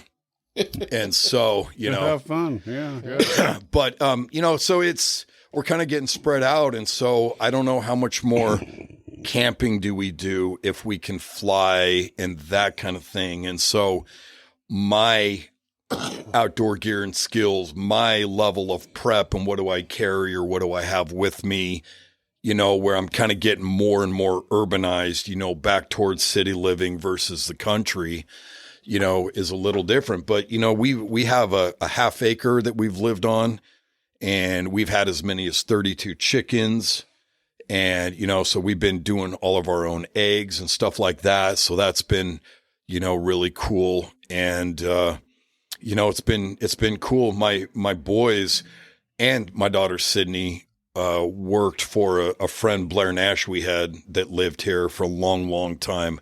He was out on North Bank, and he had 160 acres, and my kids would go out there, and he would have them repairing fences and moving rocks, doing the work, doing all of it, you know. Yeah. And he's like, a tired boy's a good boy. I'm like, dang right it is. And so, you know, he taught them a lot of good stuff out there that I couldn't necessarily teach them or didn't apply on our half acre, but you know, we had the chickens. And so we did a lot of stuff like that. And, you know, to me, it's fun to go out and start a fire and do your tinfoil dinner, you know, whether you're camping or in the backyard kind of thing, you know, that kind of stuff's fun, but we're definitely going more urban. We're definitely maybe not in the woods as much, you know, until I get established and kind of go out a little bit and start looking at, you know, the different areas outside there. And, you know, and even like my mountain biking will change because it is so flat out there. Yeah. So I may end up dropping my mountain bike back in Utah and getting a gravel bike or something. I don't know. I've got to kind of check that out. But, you know, but then the reality of all our stuff too is you age, right? And you can't do what you used to do. I cannot sleep on the ground anymore. When I was young, going in the Boy Scouts, I never packed a sleeping pad or an air mattress. I slept on the ground. I could sleep, and I did. I slept on the sidewalk. Sometimes I'd fall asleep or in a pile of rocks. My body cannot take sleeping like that anymore. And so certain things are naturally adapting, right? I know that, you know, I did martial arts for a long time, but I was never flexible enough to kick someone in the head. And that's the dumbest thing to me that you could do in a fight anyway. And so I'm sure as hell not going to do that. But the older and older you get, like I can't afford to put myself in situations where I'd have to try to jack reach or five guys, you know, whatever. Like I can't do that. You know, that's not realistic. No. I need to not be in dumb areas and, you know, view it ahead of time and kind of avoid stuff. And, you know, but you know, that's awareness, you know, seriously. And it's really important, right? Because you see that. I mean, we could all right now go over to Walmart or Fred Meyer and we'd watch people walk out with earphones in or looking down at their phone. I get so pissed off when I'm in the airport and I'm walking a straight line and someone's walking off angle on me and they won't look up at their phone like it's a heads up display, right? To where they could kind of look, they're looking down and I will not move. Bam. I just give them that little flex right when they hit me. Oh, sorry. I'm like, yeah, because it's so rude to me. Yeah. It's so rude. It's so selfish. You're just being a grade A jackass. Yep. And the situational awareness of stuff. I mean, right now it's almost dark as midnight and it's like 2:30 in the afternoon. It seems like, right? Like we just get super dark.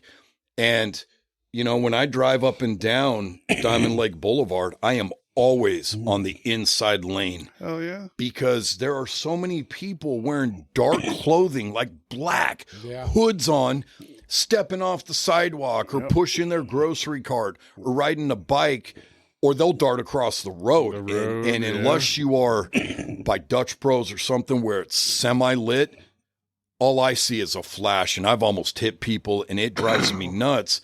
But you'll get people walking out of Fred Meyer all the time, not even paying attention to what's going on. And, you know, the reality is there are threats everywhere. There are bad people. There is human trafficking is everywhere. It's not just big cities. No. It's not just like stuff is everywhere. And our reality here too, you guys know this. There's a lot of homeless people. There's a lot of drugs. There's a lot of mental illness. I don't care what the mechanism is that makes someone a threat. A threat's a threat. Right. Once they're there, it's like a predator in nature. Yeah. And you know, you don't want to get a predator. And you know, and that's really the thing too. Like when I was going up bushwhacking and getting my pants all wet and everything, I'm not terribly worried about a bear because I know it's going to kind of get skittish and run off. A moose, if it's, you know, got a calf around, I'm going to be in big trouble.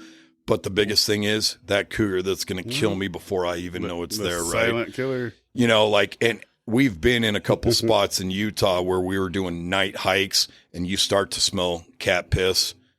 And it is like, okay, flashlights, I'm looking for glowing eyes. And my hand is on my Glock before that thing kills us all, you know. And it's, a lot of that is you just, you know, it's a dangerous world. And I'm not, you know, gonna, like I said, run around with the samurai sword, but you got to be careful. I mean, you got to, you know, when you're walking between two cars in a parking lot, you don't know the idiots speeding around, not paying attention. Or I've had people almost back into me, you know, I'm watching for reverse lights, backup lights and things, you know, because you just have to pay attention to stuff. I mean, I started using handrails walking on stairs when I was in my 30s because I misstepped a couple times and fell, you know, and this is stupid, you know, where I catch just the edge and miss, or I came off a ladder and I thought I was on the bottom rung and I was on the 2 up. What do they call that? Biden? Something, man. I followed. The eagle has crash landed and upstairs. And so, you know, it's kind of, you're careful, you're aware of stuff, but like 100%.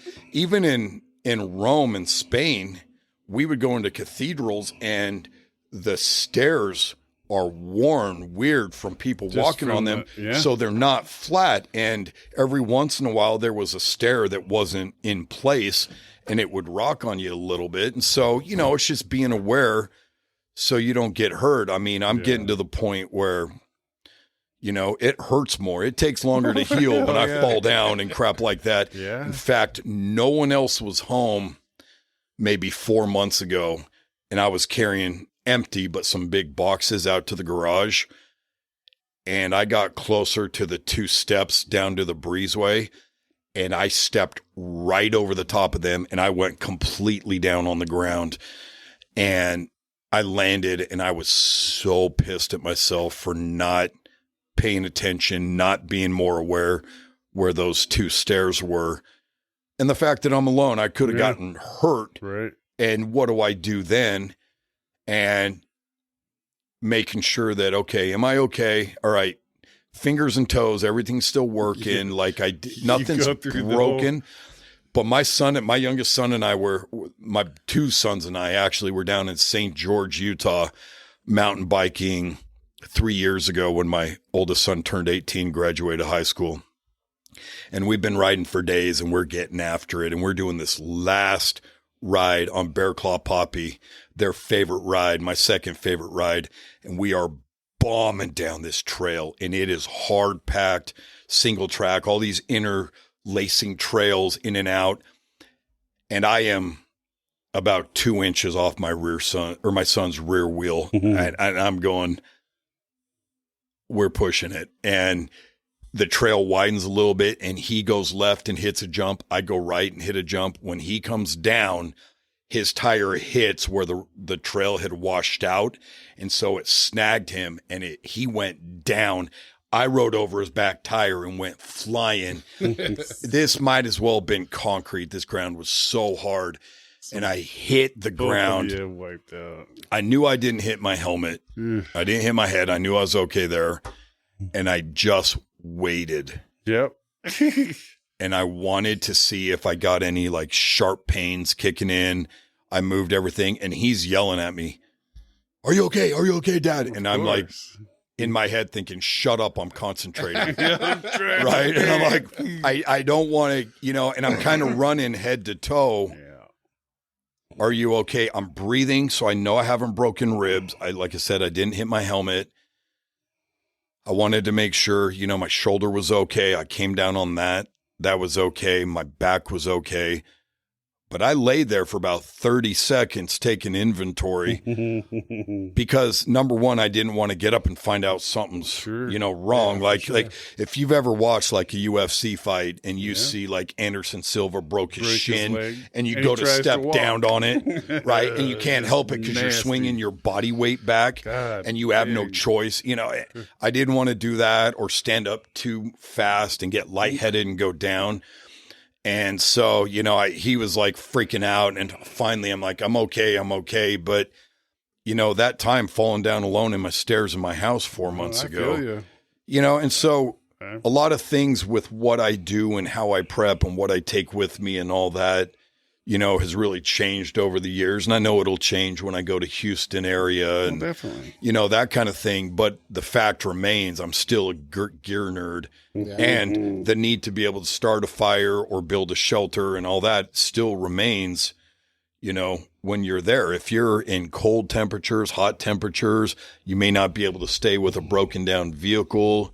What is cool is over there in that area, there's a lot more availability of like survival classes. Yes. And camps and that kind of stuff. Yeah.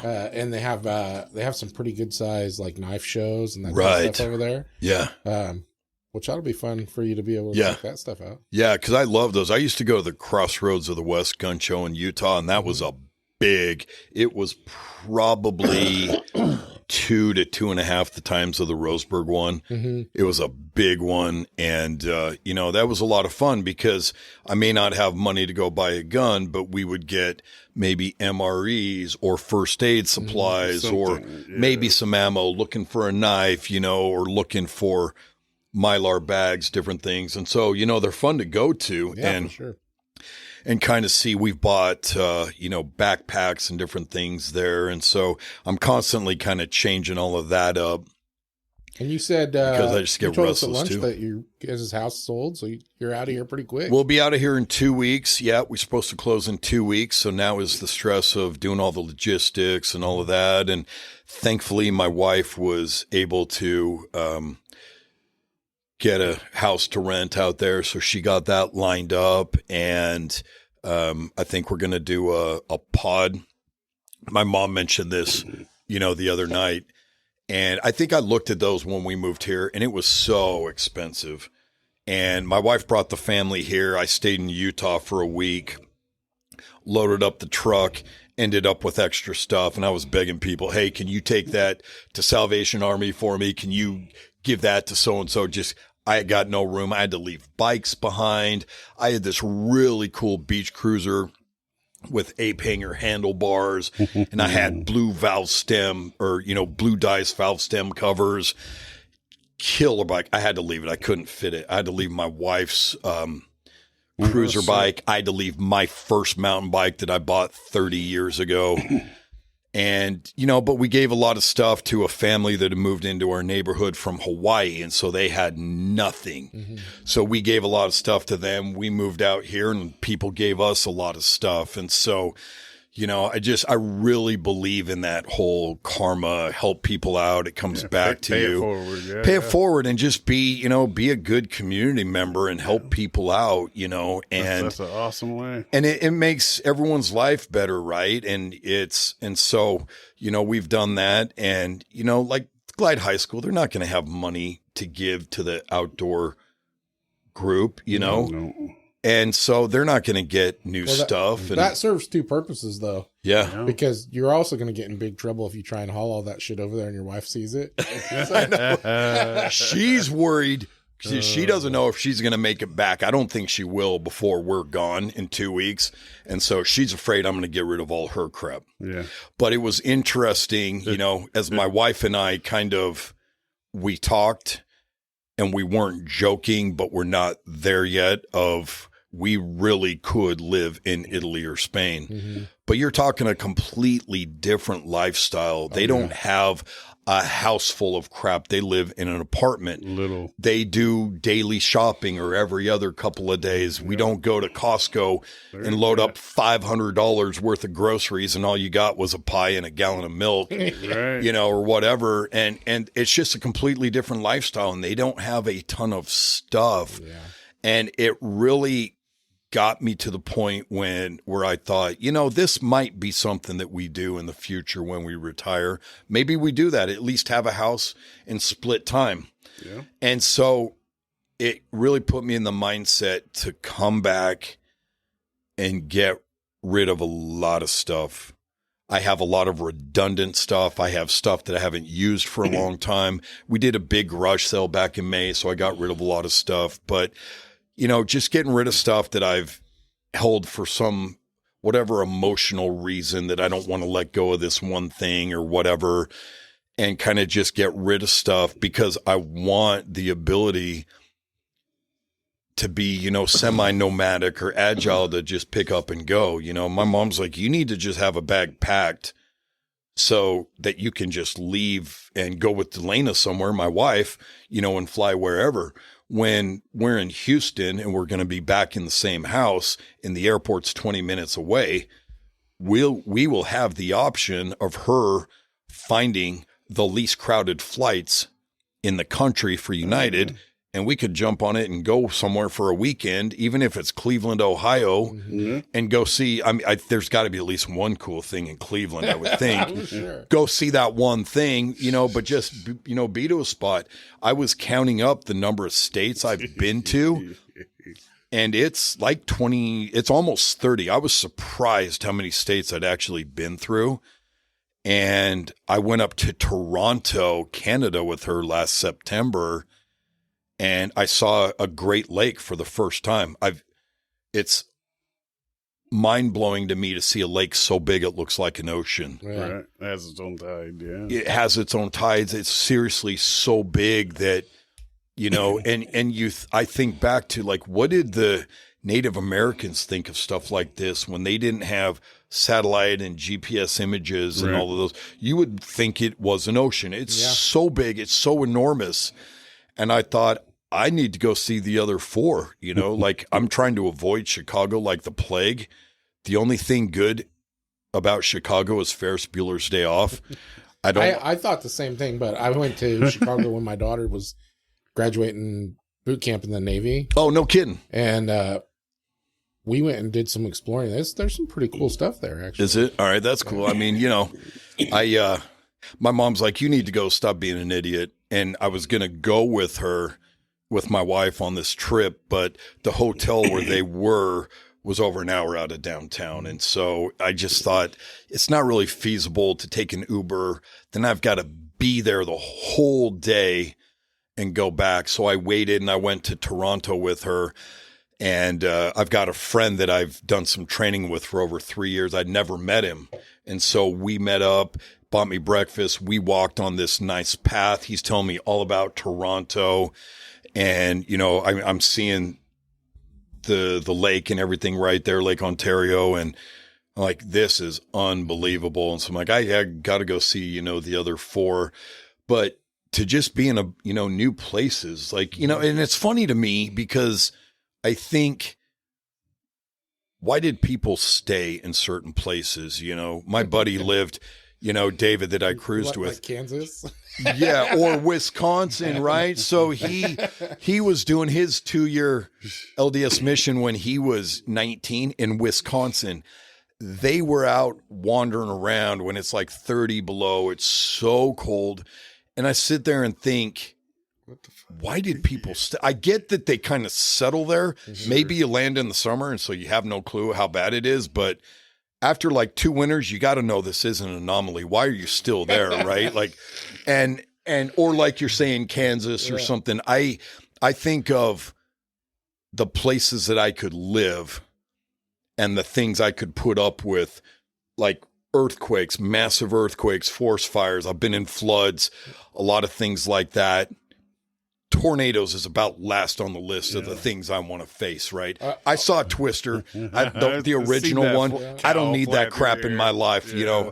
No, thank you. Oh man, I haven't done as much traveling as you have, but I've done a little bit of traveling, and I've figured out it doesn't matter where you go. There's beautiful things everywhere. There really is. There's cool stuff everywhere, and I'm not a huge city guy. Yeah, but pretty much every city I've been to, I've found some really cool stuff there. I mean, there's things that I don't care for. I mean, yeah, right. That, you know, they're not really my thing, but like, I don't really dig the desert, but I've seen some pretty amazing stuff in the desert, you know, and you know, it's just, you just have to take the time to notice it, you know? Well, and I think too, I mean, that's a good point because there's like, I hate jazz music. I can't stand jazz. Like everybody with taste hates jazz music. Yeah. I don't the jazz hands. I don't dispute the talent to play jazz. I just hate it. I don't like it. But I still want to go see places like New Orleans and you know, other places in the South. I'd love to go to Memphis and Nashville. You know, I'd love to see the Blue Mountains in Tennessee, certain things like that. And, you know, it's amazing to me that, you know, you're in a place like Europe and having the chance to compare within 1 week, Italy, Spain, Portugal. There's a lot of similarities that have nothing to do with them being neighbors or in the EU or anything. It's the Roman influence. It's the fact that these guys built things. We literally saw Roman columns that were over 2,000 years old, still standing. That's amazing, man. And you saw like most of the stuff you saw is older than our country. Right. Seriously. Yeah. And you know, when I was in Italy, when I went there as a 19-year-old kid, straight out of high school, I am all like, rah, rah, America, screw everyone else. We're the best. And we are. But after a while of kind of going, you know, I really like this about Italy. I really like this. These are great people. These are nice people, you know, and their language is beautiful. Their food is really good. Seeing their architecture, their art, Michelangelo, Leonardo da Vinci, all these guys, and you see stuff. And it dawned on me one day when we went and just saw an abandoned castle.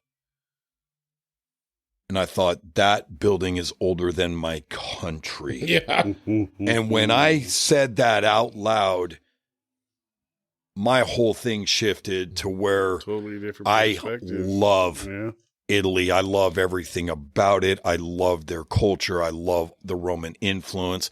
And Spain is such a close second for me. And it was really cool to see very old things, to see Colosseums, Roman theaters, and all of that. And it's just different, you know, than what we have here. But it's such a small geographical area compared to America. I think Italy's about the size of Arizona. Yeah. And so you put that in perspective, right? Of, you know, you take in the Pacific Northwest, which growing up in the Bay Area, I never really, you're not part of the Pacific Northwest, right? You're not far from Tahoe and all that, but you got to be pushing up toward the Oregon border and up around past Redding and all that to kind of get into the Pacific Northwest. And then you run it all the way through Oregon, Washington, up into British Columbia. And you have that kind of thing. And then you have, you know, the Rocky Mountains, and you've got the desert of like Utah, Arizona, New Mexico.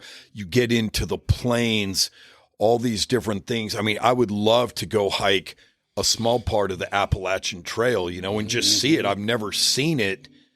And those kinds of things. And then you get out, the closest I have ever felt to that awe that I felt in Italy was being in Washington, D.C. and seeing like Arlington Cemetery, the history of stuff that for us as a nation is old. It is profoundly significant. One of the coolest things we did when we were in D.C., we wanted to do at least one of the little touristy things. And I was looking and I saw this ad on something, but it was for a nighttime tour. Really? And so that's what we did. Dude, that was so freaking cool. That is awesome. When we went to Arlington Cemetery, it's just lit up, and we went to Lincoln Memorial and that kind of stuff. It was everything was cool as hell in the lights. The only thing that was closed because they're renovating it or cleaning it or whatever was the Korean War Memorial. Yes. Which I saw pictures of. That is like a cool memorial, man. But at night, they've got, I mean, the shadows and stuff on it. The pictures I saw looked amazing. I was so disappointed that we couldn't get in there and take our own. Well, you know, and I had, you know, studying Vietnam and all that in high school and then in junior college and all that, I'd wanted to go to Washington, D.C. for a long time. And so that company I was working for sent me out there for 2 weeks in May and then 2 weeks in July. And to get out there and see how big the Lincoln Memorial is, to see Arlington Cemetery, the changing of the guard at the Tomb of the Unknown Soldier. I mean, that was one of the best experiences of my life. I mean, that to me was so profound and sacred to see that, and you take in, both my grandfathers served in the military, one in the Navy, one in the Army during World War II. And now I've got a daughter and a son, doing that. And, to be 100% open and honest, that is the greatest regret of my life that I didn't. I wish I had served. I didn't. And I really regret that. That is probably the one thing in my life, if I could turn back the clock, that would be the thing that I would change. But you feel that, I literally could wake up in the hotel in Washington, D.C. and feel a difference in the air. It's weird to describe, but it wasn't like waking up in a hotel anywhere else that I've ever been. You just felt that, seat of power and the history with us as a nation. And when you're talking under 300 years, like that's nothing. There are apartment buildings all over Spain where someone lives in an apartment older than that. But it's really kind of opens you up because it's fascinating to me. I've done a lot of Tony Robbins, Ed Milet, Jay Shetty stuff over the last 5 years or so. Mm-hmm. And I'm really fascinated by change and development, becoming better, and just trying to be better at everything I do and that kind of thing. And it's so interesting to me that humans have the greatest capacity of all species to change and adapt. You cannot take a rattlesnake and throw it in Antarctica. Nope. Right? You can't. I think we should try it with all rattlesnakes and see what happens, at least some of them. Maybe lawyers too, but, we can move to a cold place. We can move to a hot place. We can move to high elevation, low elevation. We change our clothes. We change our AC, our heat, or whatever. We have capacity to do that. And yet we are so resistant to change. People hate change. People, they say things like moving is the worst stressor in someone's life, maybe behind divorce. And, it is stressful to me. I've got a lot of moving parts and I have a small window to make it all happen. And it's stressful. But at the same time, I was a kid that grew up wearing jeans, a white t-shirt, and a flannel shirt to school every day. My mom could not get me to wear anything else. That's what I wore. Pepperoni pizza. Don't give me this other crap. I want my things. My wife would bust my chops all the time. Like. You're eating the same thing at the same restaurant. And, now, except for, Los Dos Amigos, we get the enchiladas Jalisco because it's so good. And I have a hard time getting something else there. But, we go places. So in 2014, I decided I wanted to try 12 new things that year. And I thought, let's not go crazy. Let's do one a year. I ended up doing like 24, 25 new things, and I kept a list. And every year since then, I keep a list of the new experiences, new places I go, new things I try, right? Cool. This is one, right? I've never been a guest on a podcast before. I went to Rome. I went to Spain. Like my list is long for this year. I think in 2023, maybe it's 2022, but I think it was 2023. I counted 98 new things that I did. Restaurants I tried, food I tried, places I went, hobbies, cool. That's an awesome idea. Hobbies that I picked up. Another thing I did was, I bet it creates like a snowball effect too. It really does. You get to, you start counting them up and paying attention to them. And next thing you know, you're like, and then you I only seek need like 10 it. more things and I can be at this number. Right. And you seek it out though. And to me, it's challenge, it's a challenge, right, Mike? And it's, well, why are you walking down that road? Because I don't know what's on the end of it. And it looks hella cool and I want to go see it. Or what's it right? Like my buddy is like A to B to C to Z. I'm like, okay, but we could go A dotted line to B. Right? Because my wife and I are very much like, I challenged him. I said, okay, at this one city, let's not make any plans. Let's just get off the ship and let's just see what happens. He wasn't really down with that. So we had to do a little bit of research, and then but we didn't plan it out in order. So we just kind of walked around. But, it's fun because you get in that mindset of, I want to try new things. I want to try new hobbies or things like that. Or is there a habit I want to develop or a talent, that I've never tried before? I mean, what if, and I'm not a big fan, but what if Tiger Woods, his dad never puts a golf club in his hands? Yeah. What's his life look like? What does the sport look like? How many people are now unaffected by him or something like that, right? What if Michael Jordan gets cut from the high school team and he never plays ball again? He's like, screw this, I hate this, and he never does it again. Everything is different, right? And so I've seen it a lot of times where, you'll hear the quote, life begins outside your comfort zone. I think life begins way outside your comfort zone. Mm-hmm. But I would tell my boys when we would go mountain biking, I said, look, I want you to push it a little bit. If your comfort zone on this trail is 12 miles an hour, I want you to try to go 13 miles an hour. I don't want you to go 20. You're going to get hurt. You're going to hate it. You're going to quit.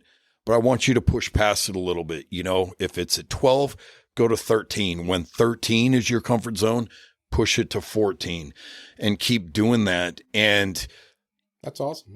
My kids get so pissed off at me because I'll talk to strangers in the line at the grocery store and I bump into people I met. So this was a funny thing. We were in Mallorca, Spain.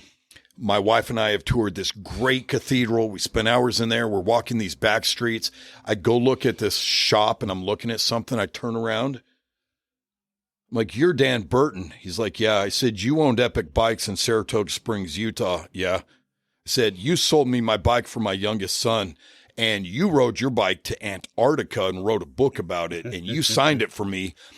This guy lived like awesome. We worked. I was running a mattress store next to his business, this bike store, and he rode his bike, the first person to go to Antarctica on a bicycle, and he wrote a book about it. I turn around and he's in Spain. I haven't seen the guy in like 15 years.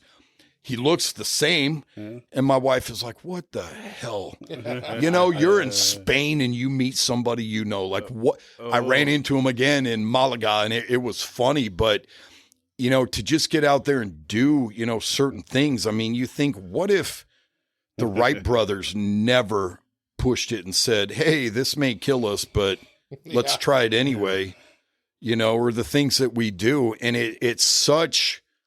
it makes your life so much richer when you go out and you try new things. And so for us, we told our kids, you go try a new sport, we'll support you. You go do it, but you are not quitting mid-season. You are not quitting on your team. You're going to finish. You're going to finish. You don't have to play the sport again when the season's over, but you cannot give up on your team.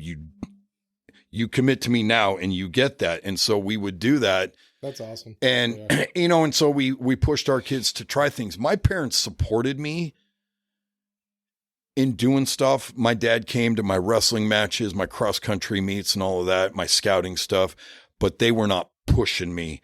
I had two uncles.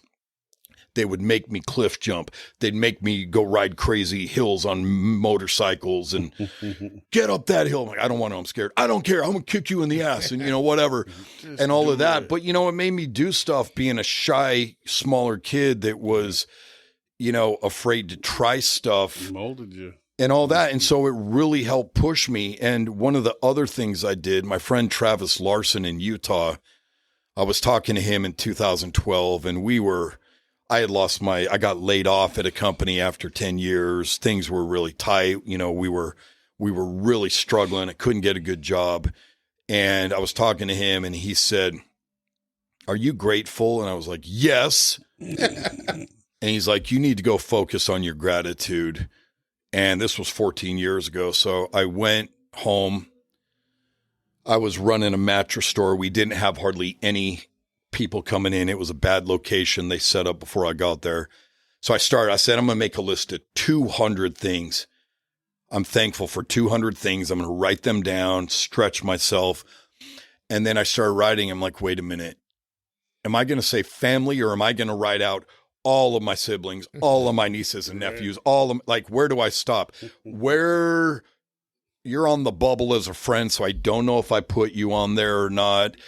Do I just put friends? That's stupid. And I said, this sucks. I'm not doing this. I said, I will write the 200 best experiences of my life, things that I've been able to do. And I started writing them. I didn't try to keep them in order or anything like that, but I started writing them out. And it was things like, I got to go see Alcatraz when I was a kid living in the Bay Area. My parents took me to see Alcatraz. That was badass. I've never seen it again. It was really cool. I got to go on 3 aircraft carriers. I went on the USS Enterprise, Kitty Hawk, and Carl Vinson. The USS Enterprise was in a movie called Final Countdown with Martin Sheen. And I'm like, I have been on that aircraft carrier. I have, I've seen Halley's Comet. I've seen Saturn through a telescope. I have been to Yosemite. All these things. So I start writing these out, and I wrote them in the front of my journal. I've kept a daily journal for almost 34 years. I haven't missed a day. I'm almost done with Journal 99. And so I had massive entries on our cruise to Europe, but I'm writing these down. I'm up to like 441 things that are, and my kids, I told my kids, I was sitting in church one day and I was getting kind of tired, and I was like, you know what? I'm just going to write up my program for my funeral or my memorial, whatever, right? I'm going to write this up. And my daughter sees it, the one that went into the Army. She's like 15 at the time. She's like, I get to be in charge. I'm like, all right, I'm serious. I'm like, all right, fine, whatever. And so I kind of just said, I want these songs sung, if my sister's up to it, she's, plays the organ really well. I'd like her to play the organ or the piano, whatever. And I said, the one thing I will not compromise on, I want those of my kids that are willing to read those 200 experiences out of my journal, so people see the kind of life I'm trying to live, right? That I am going out, trying new things. I have done stuff. I've gone out of my way to go do cool stuff, that I got to see Arlington Cemetery, that I got to see my daughter graduate basic training, certain things like that. I got to see my mom, graduate college in her 50s and, walk and get her diploma. That was awesome. I got to see those things. And so this list just keeps growing. And so in addition to the new things I do every year, I'm writing these, and they're in the front of every journal. It takes up like 12 pages in my journal. And it helps me because, it was funny. We had no intention of leaving Utah. Our family was there. I was mountain biking all the time, all of that. And then we just had the feeling it's time to move on. And 3 months later, this all fell into place. And then we were here the following month. So we got here, and I told my wife, like, we'd come here to visit. We need to go to the coast. We need to explore the waterfalls, the mountains, because we just stopped doing stuff in Utah. We stopped driving to things because they were far away, right? The Golden Spike, where they connected the railroads, it was like 2.5 hours away. I never drove to see it because it was too far. I never went out and saw the Grand Canyon. I was less than 10 hours away. I was 10 hours from Mount Rushmore. My son wanted to go see Four Corners. It would have taken a little bit of planning, but it was like 10 hours away. I never got him there to do that. I'm like, this sucks. We're not living like this anymore. So I said, when we come here, I did stuff in the first year. I'd tell people that lived here their whole life, like, I've never gone to that waterfall. I'm like, what are you talking about? Tokenie Waterfall, it's fantastic. Are you serious? Yeah, I've never been there. And so it just, moving here was this big catalyst to try new things, to do new things, do the YouTube, travel all up and down the coast, and, go biking all over the place. And it's been fantastic. Like, I look at my life now and go, if I got hit by a car driving home tonight and died, I'm happy with the life I lived. I raised good kids. I have good grandkids.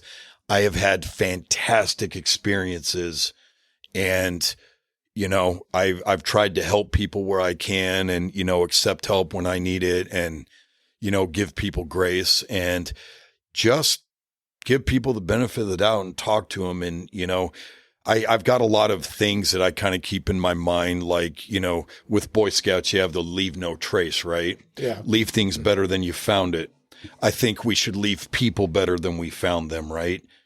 Using someone's name when they're your server at a restaurant, saying hi to someone, whatever it is.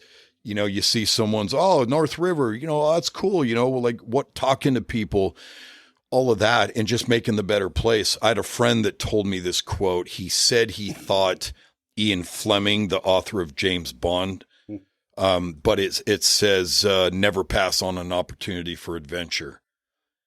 And I love that. Yeah. I don't, my two main operating principles right now are freedom and adventure, and that's what I want. I want to go see and experience new things and all that. And so that's awesome. And I like to try to show some of that in my YouTube videos and just be real and see there's nothing special about me. I'm not a brainiac. I'm not ex-military, whatever. I was never, in Afghanistan, crap like that. I'm just a dude that wants to start a fire when I'm cold, kind of thing. I just want to use a knife as the tool and stuff, awesome. I think that whole outlook on life is freaking just about perfect.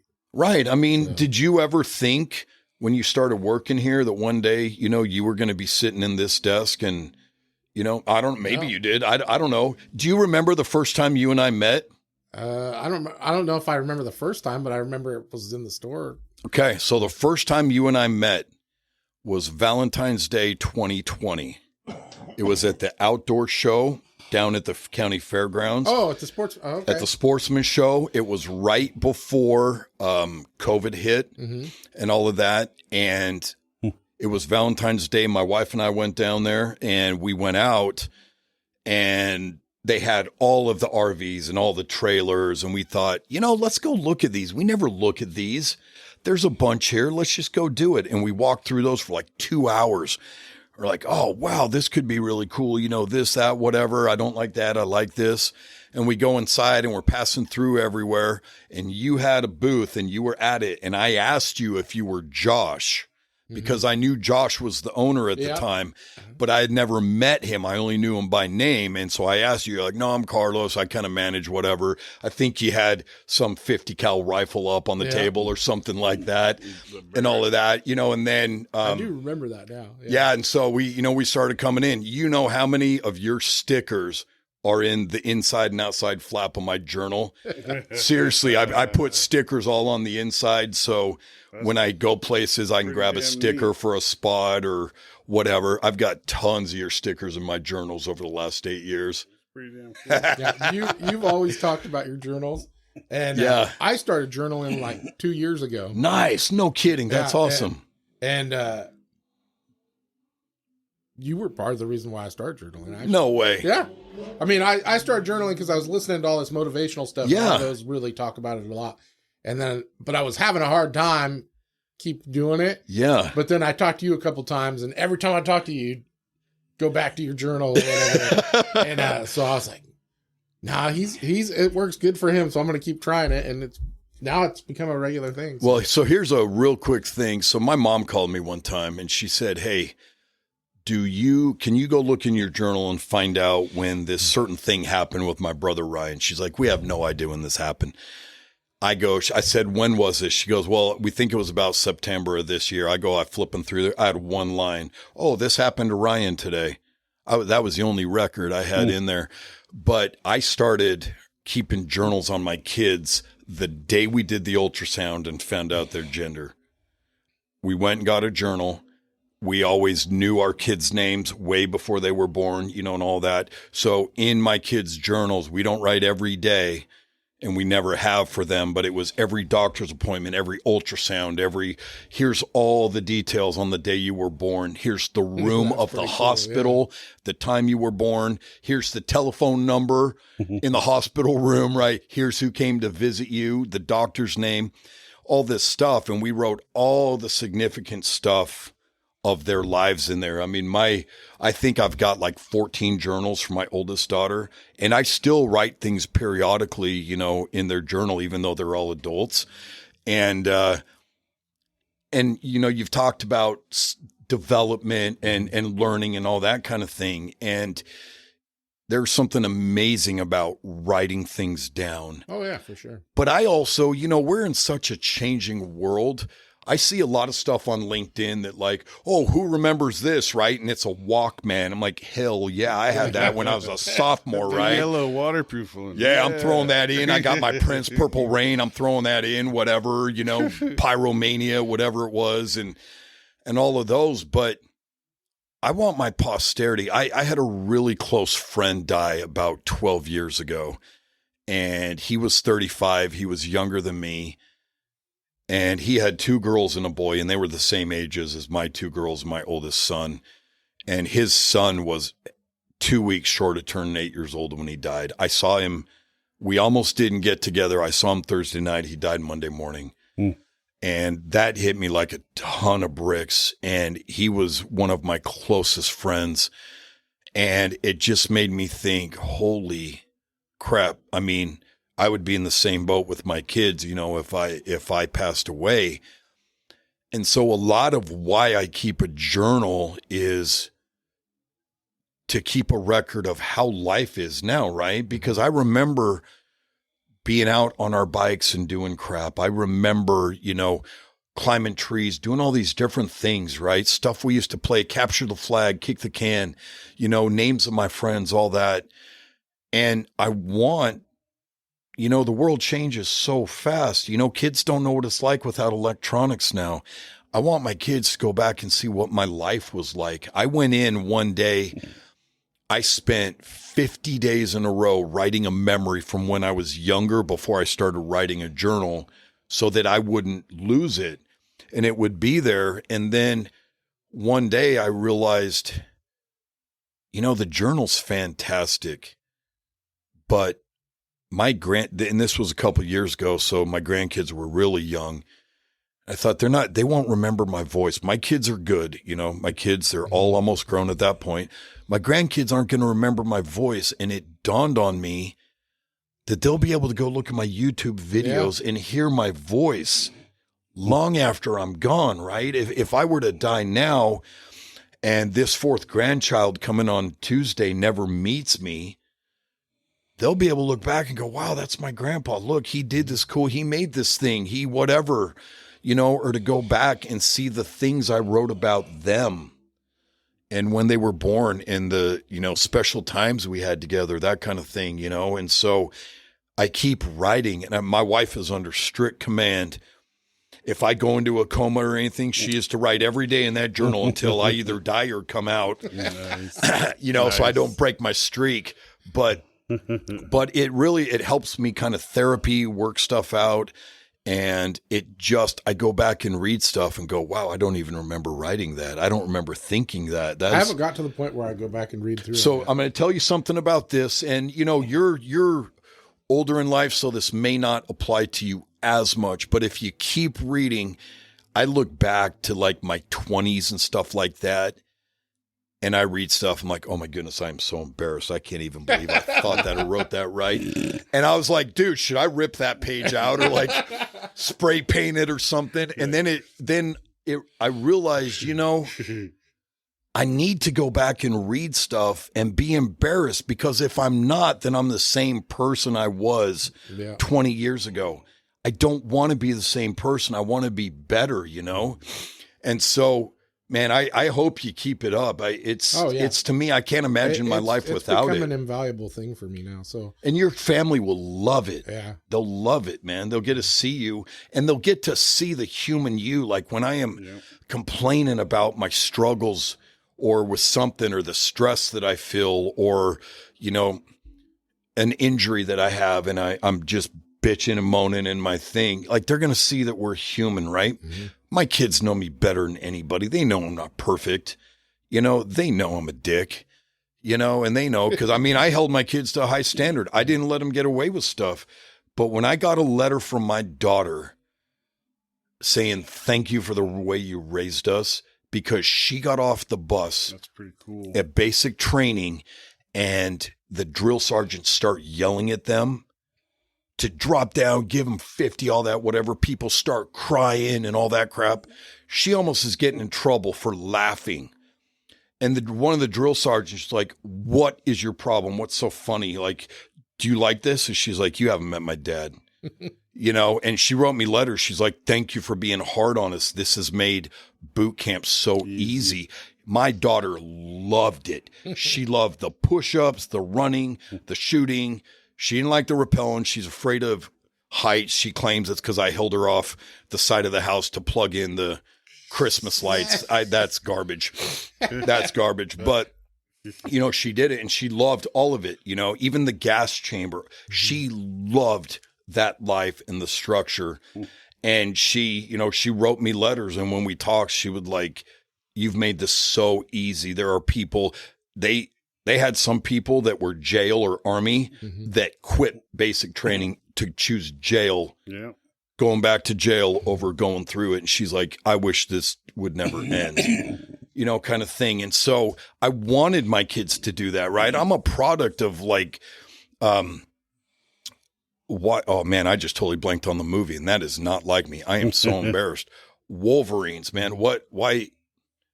Chris Hemsworth was in the remake. Red Dawn. Red Dawn. I'm so embarrassed. Yeah. You cut my man card in half before I leave here. I'm so embarrassed by that. But, I remember Red Dawn, being like in middle school, all that kind of thing, right? And that scene where Patrick Swayze and C. Thomas Howell go down and talk to their dad, and he's incarcerated and their mom's gone. And the dad says, you understand now why I was so tough on you, right? And I think that we just removing consequences from kids, removing chores and work and responsibility, fighting their battles, being these crappy parents that have ruined a generation of kids. And, we took the time to be intentional and deliberate with our kids. There was one time that we had to go fill up a big trailer with chopped wood for a church youth function. And I rolled up there and I went, oh my goodness, that is a lot of wood. It all has to go. And I didn't want some other jackass adult jumping in and doing something. So I took charge and I said, everyone listen up right now.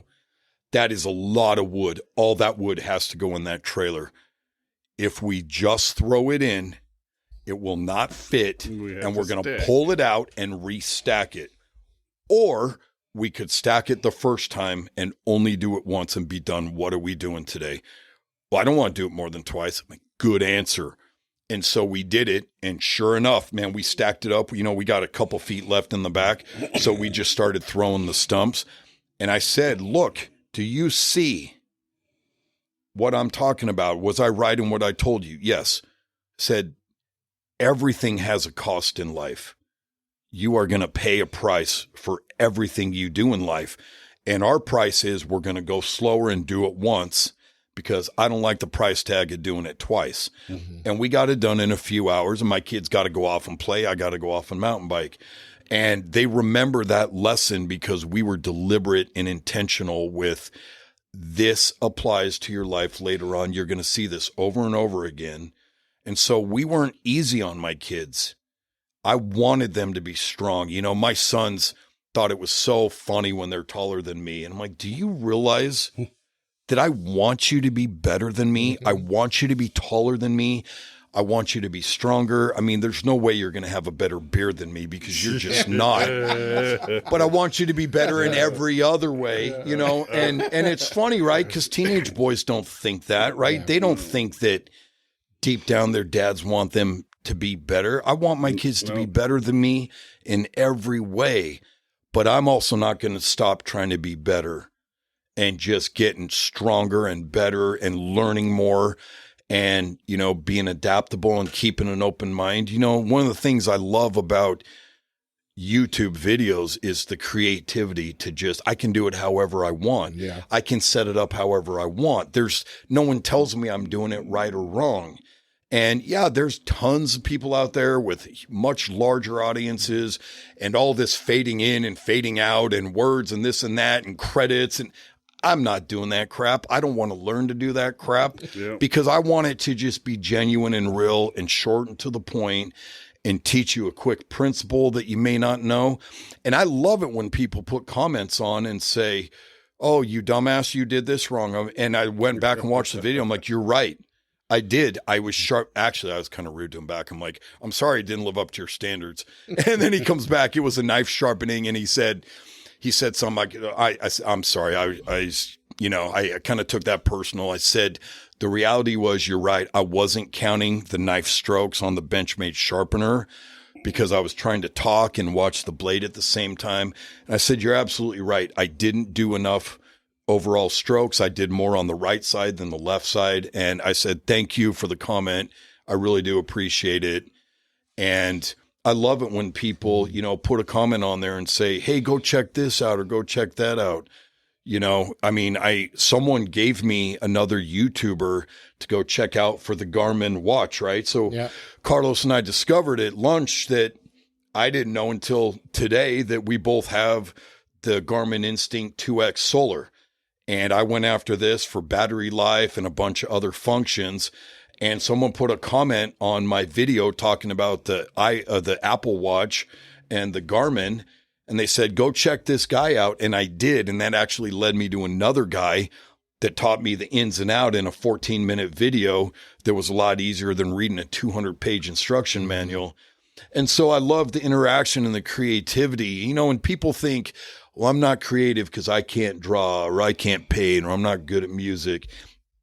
People make crap all the time, right? Man, check it. Like you look at guys doing, making custom motorcycles or metal art or chainsaw art. Like there's so much that people that can do, that's creative. And a lot of times it gets pigeonholed into, I can't do anything I learned in art class, right, in the 7th grade. And so I'm not creative. And, I told you my sister is fantastic at piano. She can sit down and compose songs. I can't. I can play the piano, but I can't compose. I watched a good friend. His name's Don Johnson. He's not Crockett. He's not Crockett, but my friend Don Johnson, I've known him for a long time. We were roommates in college, and like some girl broke up with him. He grabbed his guitar. He sat down. I watched him write a song on the spot, lyrics and music on the guitar that he was not in his head until that moment. And I'm like, dude, that made it into my 200 because I was so blown away that you could write a song on a guitar, lyrics, music, and all of that, right? I'm blown away by that. Like, how does Beethoven do all this stuff and he's deaf? How does someone like Prince go out and learn 19 instruments self-taught? How does any of these guys, Bach, do these concertos and stuff? I'm blown away by that. And, and so we all have some kind of creative streak in us. It's just not what everyone else necessarily has. And that's why I really, even if I never get a huge audience on YouTube, it's fun for me to do it. Yeah. Well, that's the same thing with this. Yeah. I like it. It's just, it's a fun thing to do, and you're leaving it for your posterity, and hopefully someone learns something new, share something with you, and it's cool that way. Yeah, for sure. Well, we've been talking for a long time. We have. How long's it been? Like almost 3.5 hours. So. Dude, that's like The Godfather, man. But I really appreciate you being on the show, especially because I know you had to squeeze it in before you move away. No, I'm so glad. I actually had not been on Instagram so long that I had to download the app again. Jeez. And what I typically do is I don't like going to Facebook too much. So when I posted, what's funny is I found your cell number today. Oh, did you? Well, so the funny thing is, I'm like, okay, I should put some of this Europe stuff on Instagram and it'll automatically kick over to Facebook. And I go in and it's like, my wife has sent me like more than 10 messages. My daughter sent stuff, friends. I'm like, oh my God, this will take me 9 hours to go watch all their videos. And I saw your message and I was like, oh yeah. And you know, our house went under contract on the cruise, but I felt like there was a good chance it was going to maybe fall apart. And now it's like, yeah, we're solid. And so, I went on there and I saw your message and I was like, dude, I got 2 weeks left. Let's do it right now. You know, I appreciate it. It's so, awesome. and I was like, and my wife's like, and daughter's like, oh, that's cool. What are you talking about? I'm like, I don't know. I don't know. What are we talking about? I don't know. I've never been on a podcast. I don't know what Carlos's agenda is. Like, I don't know. I have no agenda. You did exactly what almost everybody does. Is I start off asking a few questions, then you guys just start spewing. That's how it's pretty damn cool. Well, man, it's been fun. And like I said, legitimately for real, you're my favorite survival shop. You're my favorite gun shop.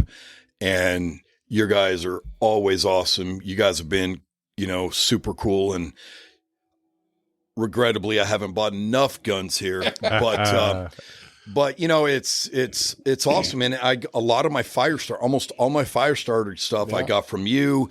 I got that Cold Steel Trench Hawk and, ammo and holsters and stuff like that. And so, I don't have very many guys in my life that is like my guy, right? Josh Frazier over here on Jackson Street. He's my barber. Like he's my guy though. And, but I just don't have a lot of guys in my life that is my go-to for this, or this is my guy. This is my guy.